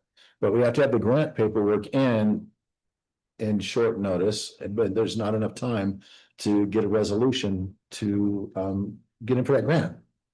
So it's really weird how someone asked me about that today, and then we're on short notice trying to figure out the potential to chase a grant. So we're going to approach the grantors and ask them if they can extend a window so that we can do that. Because the way the government and the Open Meetings Act things lay out sometimes, as much as the employees and other folks that would support this try to do those things, the way the government works, our hands are tied. And this evening, when I'm looking around and looking at some things, we have very binary decisions sometimes. We would love to grant somebody more time to do something, but we can either kill the resolution and do another one, or we can not grant them the time. It's just weird the way government works, but we try to do our best. I'm going to cover some water projects as promised. Some of these you've heard before, but it's an update on what they are, why they're there, and where we are with some money, so please bear with me. The Lime Street Booster Pump Station and Storage Facilities. This is a multi-phase project that covers multiple funding years. The project involves demolition of the existing booster pump station on Lime Street and construction of a larger code-compliant structure, structural, architectural, mechanical, HVAC, and process mechanical design. The project management coordination through the project ends for the design in 2026. The booster pump station that we have right now was found to require significant repairs during a March 2025 inspection. To meet the current building codes and ensure the long-term serviceability, demolition and reconstruction are recommended. The Lime Street tank plays a critical role in supplementing water supply during peak demands and emergencies. Reconstruction of the tank and the booster pump station is providing improved and updated infrastructure, disinfection, system efficiency, SCADA capabilities, which if you haven't heard about them, they're coming to the city, and they're around with electricity, et cetera. And these will also align with the water that is being delivered from the ANMUA, i.e. Ute Reservoir to Lime Street. When Ute comes into full effect, it will enter our point of entry for the city will be the Lime Street facility. It'll be distributed to the city from there. Phase one of the project is in the hands of Stantec Engineering Firm, and they're doing the design for both the booster pump station and the holding facility.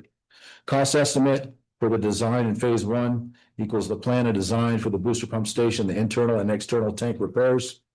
It was funded by 2024 Water Trust Board grant of approximately $500,000 from the Water Trust Board, and that's being a 90% grant, 10% loan.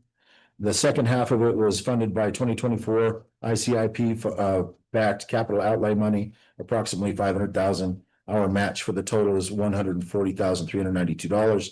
Project started June 16, 2025.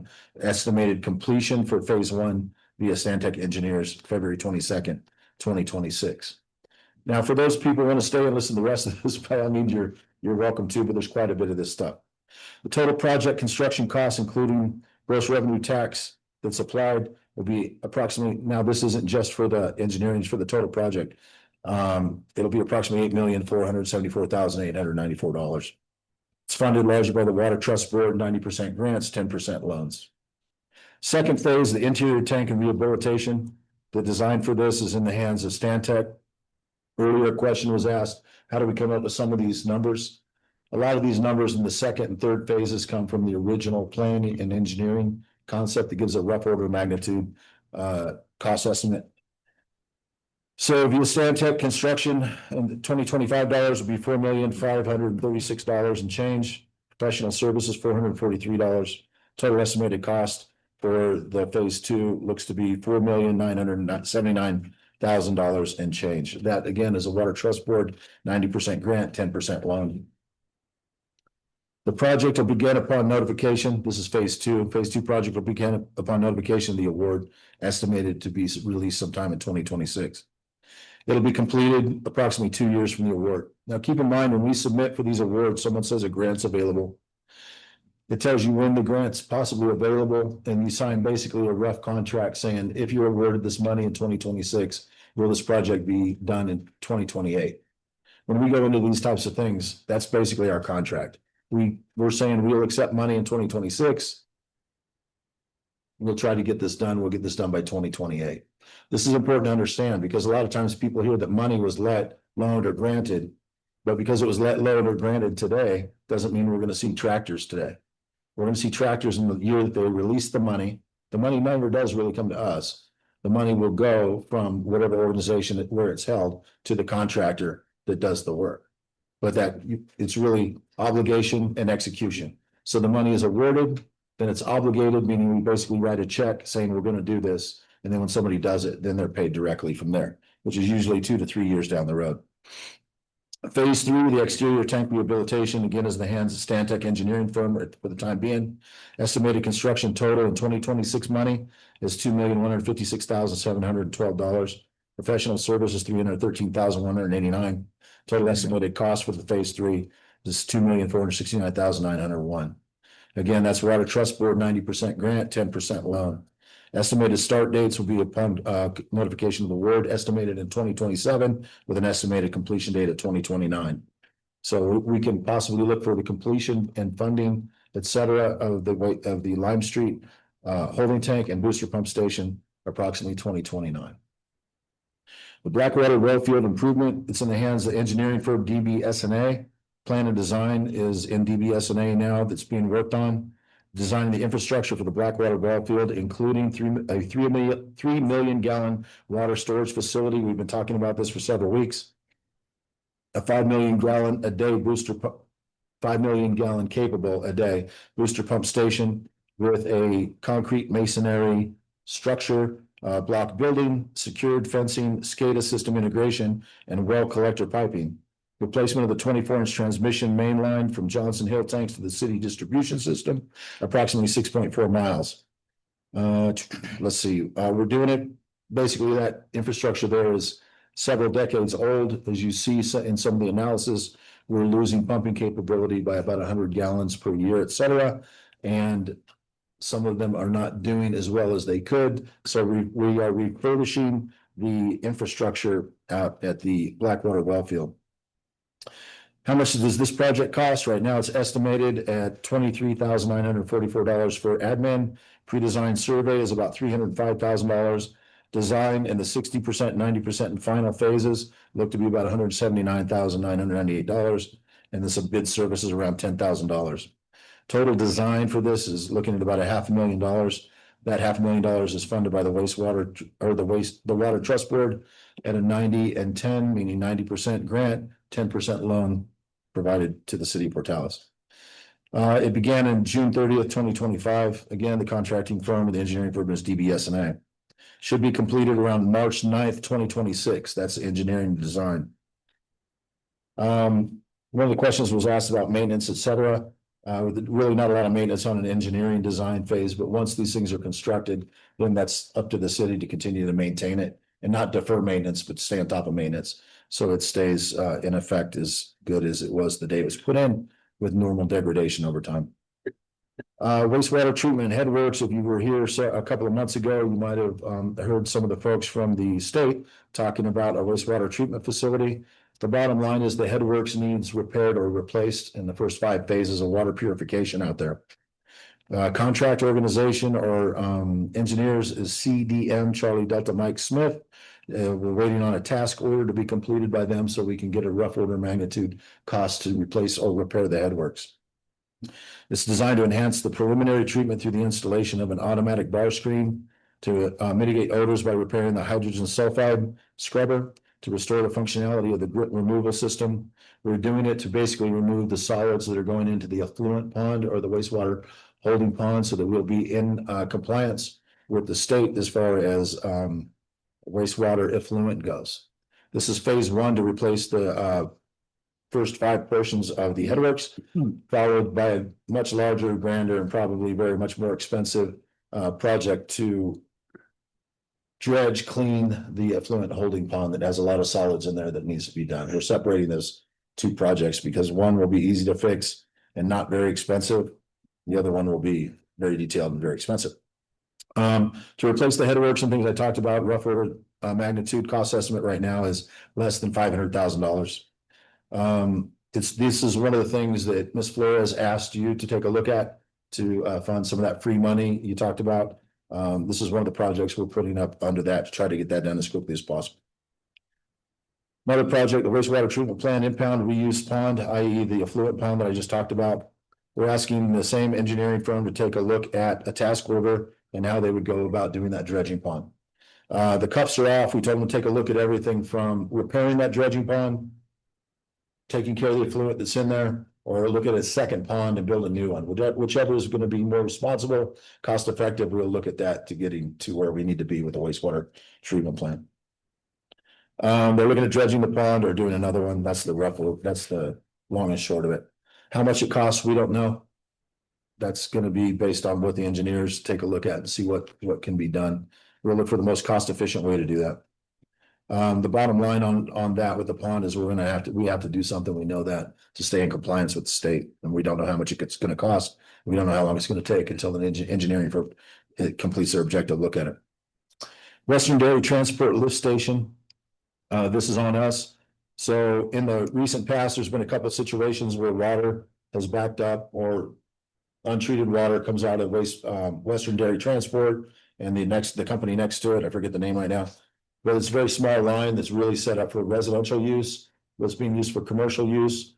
The water comes out of the 2 organizations, really commercial businesses, and it's going to a 3-inch pipe. If that backs up, it's supposed to go into a lift station. It goes from one station to another, lifted and goes through like you would for residential purposes. It's being used for commercial purposes. The problem is nobody knows who owns it. We don't have anything saying we own it. The county doesn't have anything saying they own it. Western Dairy doesn't have anything saying they own it. And nobody can find any documentation saying who owns it. The other problem is when it backs up, we've been in 2 basically lawsuits that I think the municipal league, was it Muni League? Insurance. So insurance claims where they paid out, but we really don't know who owns it. So we can't go in and fix it and so on and so forth. Anyway, it's on us right now. We're doing a lot of research to try to determine who owns it and then what someone can do to fix it. So we're reaching out to our insurance, self-insurance fund. Yeah, to get some guidance on what they want to do, because we can't find any data that says who owns it. So we're looking for it right now, and then we'll go from there to figure it out. But that's still on our to-do list, and we're trying to work through it. Fire hydrant replacement projects, that's on us, City of Portales. We're implementing a fire hydrant repair and replacement program to address the inoperable fire hydrants identified during the recent flow testing. This involves repairing functional hydrants and replacing those that are beyond repair.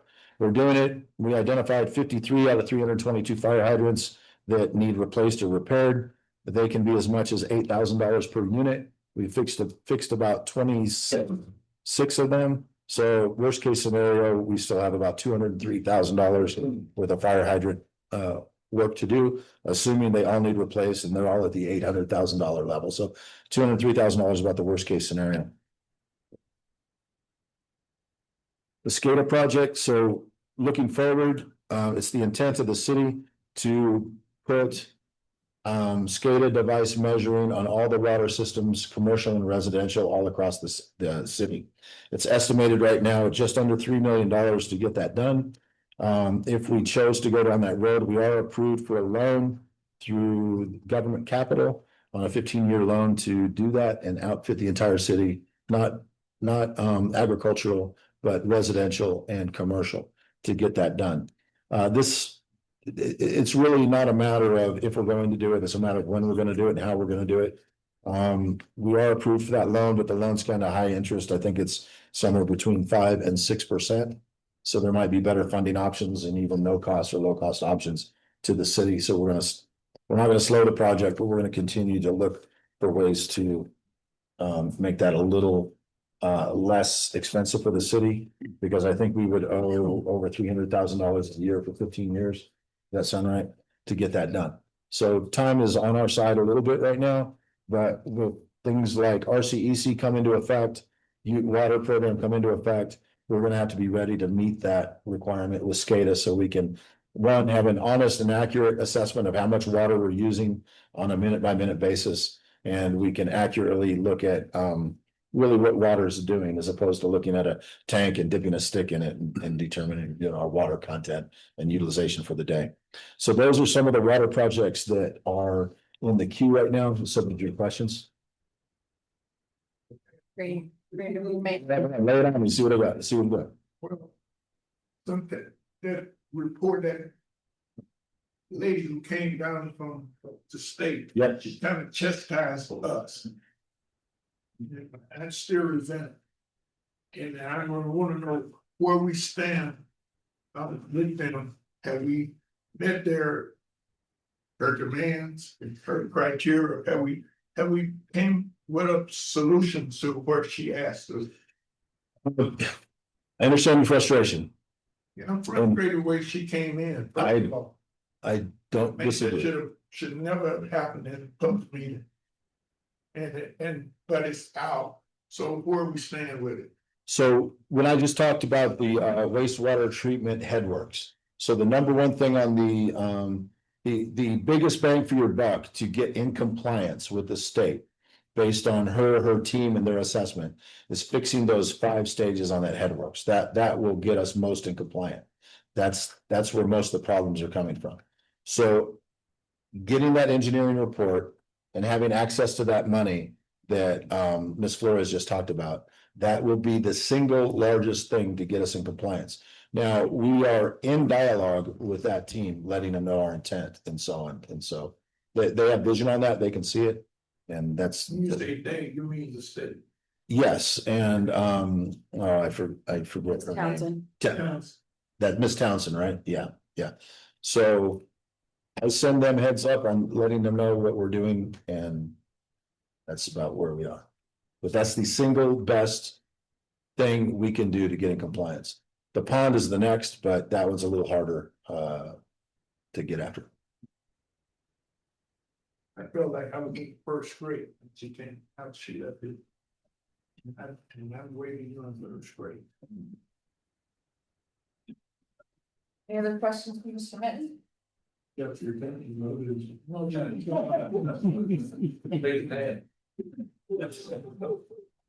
I've got a couple on Public Works. If you bear with me just for a moment, most of these we've already addressed. South Avenue K, Highway 70, vicinity of 14th Street. This is federal money. This is part of the Leisure Fernandez grant. We were granted the money, $585,000. Eastern is helping us out with some of that. I talked to the chancellor the other day and said, and I let him know that we're ready to proceed as soon as he is. I asked him if they would like to wait till summer. He said, no, don't worry about it. Just try to avoid homecoming if you can. Other than that, let's get that street, going and whatnot. So we are working on our part to tie up the loose ends and get that money, get the construction crews on the ground, finish up their designs, anything they need to do in their coordination, and get them breaking ground and fixing that section of road there between Highway 70 towards 14th. Then we pick up at 14th with South Avenue K, 14th to 17th. This is a larger project, about a half mile. That's what you approved this evening. 285K plus a couple other matching funds, et cetera, to take that project, separate funding, one's federal, one's TPF, and then so one's state and one's federal. But that'll take South Avenue K from 70 to 14th Street with a brand new road taking all the way down to the subgrade, built back up, striping, ADA compliance, manhole repair, et cetera. We talked about that. Ms. Rivera gave you an update on the capital outlay, various road repairs. Understand your question about bringing the proposed road repairs forward to look at how we want to get after that. That's on the list, and we're ready to proceed with getting those in front of you, getting the vote or the approval on which roads we want to fix. I know Mr. Chavez handed me about 4 sections of road and what he wanted to do with those types of things. We'll put that in front of you at the next meeting. Conversion of Buena Vida Park to Buena Vida Dog Park, around $60,000 to fence in the dog park area. They're ready to start with that very soon. So you'll start to see some changes at Buena Vida Park. Drainage design of Mockingbird Lane, Roadrunner Lane, and Hay Street, about $120,000 project, 80% federal money, 20% local money. So we'll have to pay for a certain percentage of that. Actually we don't. So we had a cost share of 20%, and then we requested a cost share waiver. We were granted that waiver, so that'll be a no cost to the city to get that completed. And then let's see, Kilburg Drainage Ditch Rehab Project. That's over by Walmart, running that distance where the drainage ditch is kind of overgrown. Yeah, we were granted a cost share waiver on that. So that was a $430,000 project, 80% federal money, 20% local match. We requested a cost share waiver for that, and we were granted the waiver. So that'll be a free project to us to get that done as well. Cemetery section markers are within our operational budget. So the Public Works Parks team is working on marking and identifying the different sections and navigation signs within the cemetery. We're taking care of that on our own operational budget.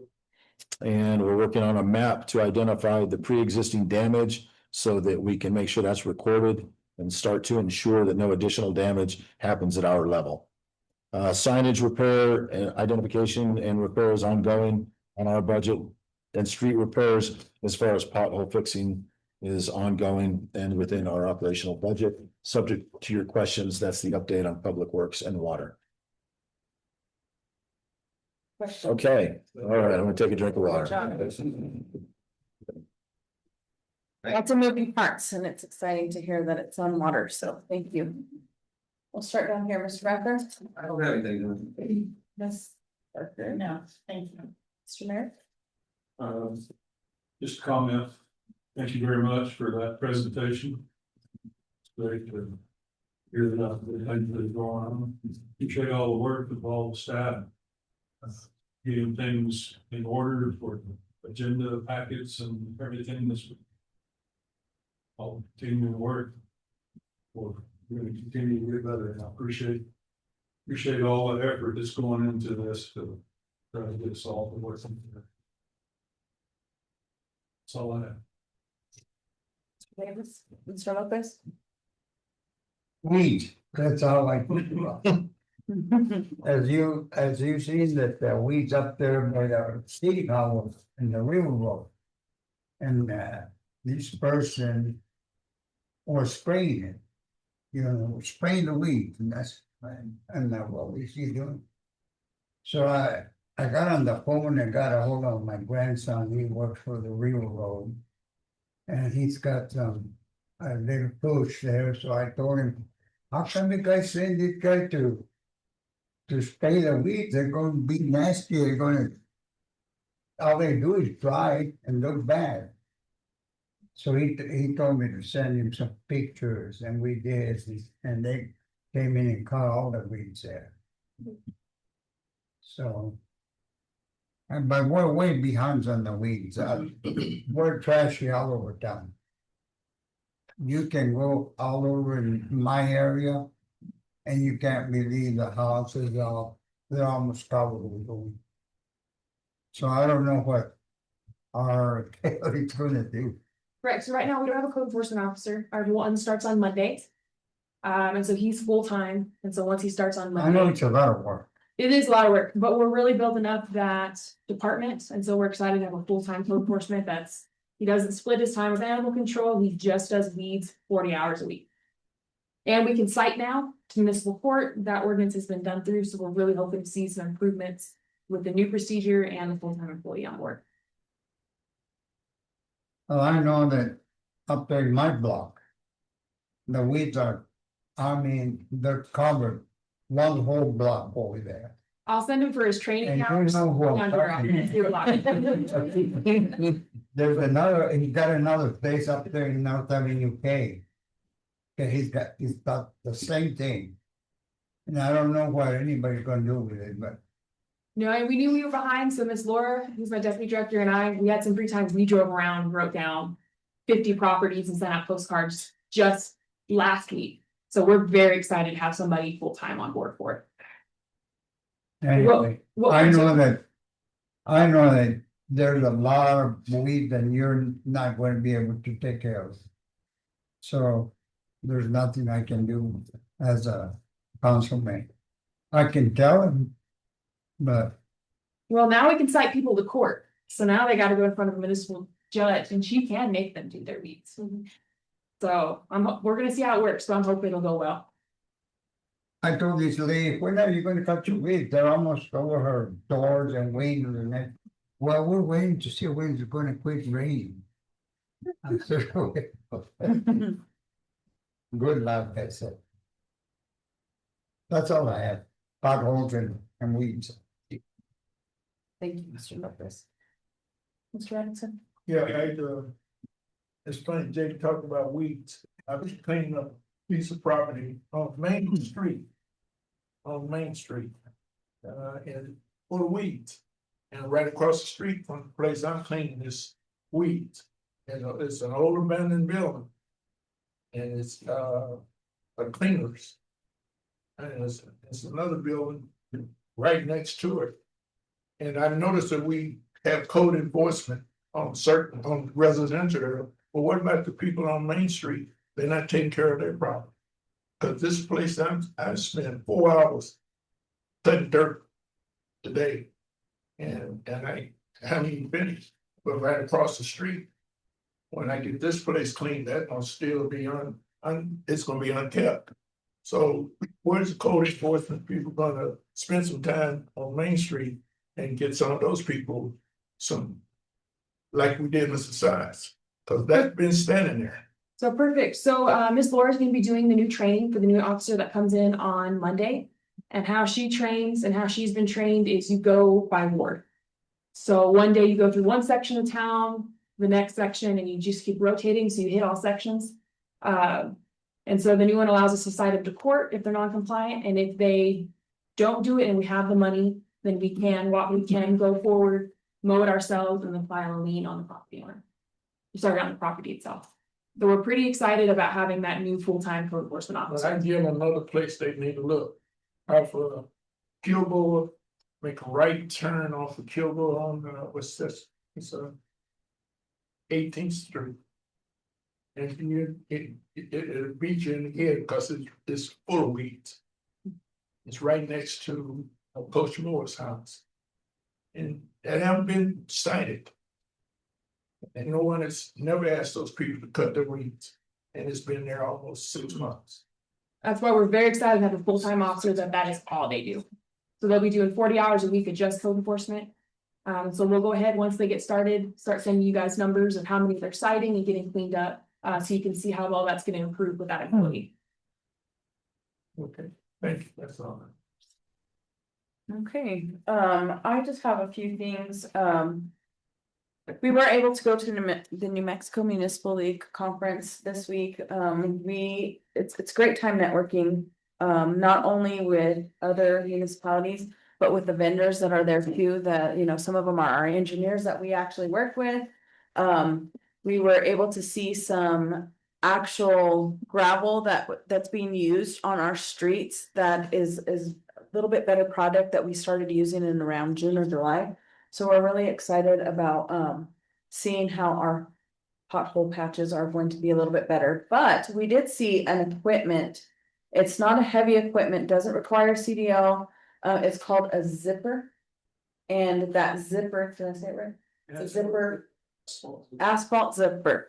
And what it does is it just kind of creates like, it takes like a 4x4 space and then just kind of zips the road back up and packs it. And you can see, you know, they do a demonstration where the equipment is used, it's laid down, and then a car runs right over it. So they are going to they did request that if we can have them here, they would come and give a demonstration. So that may be forthcoming. We will invite everybody out to that. There was other equipment that was out there, a street sweeper. Diane was getting quotes on the street sweeper. It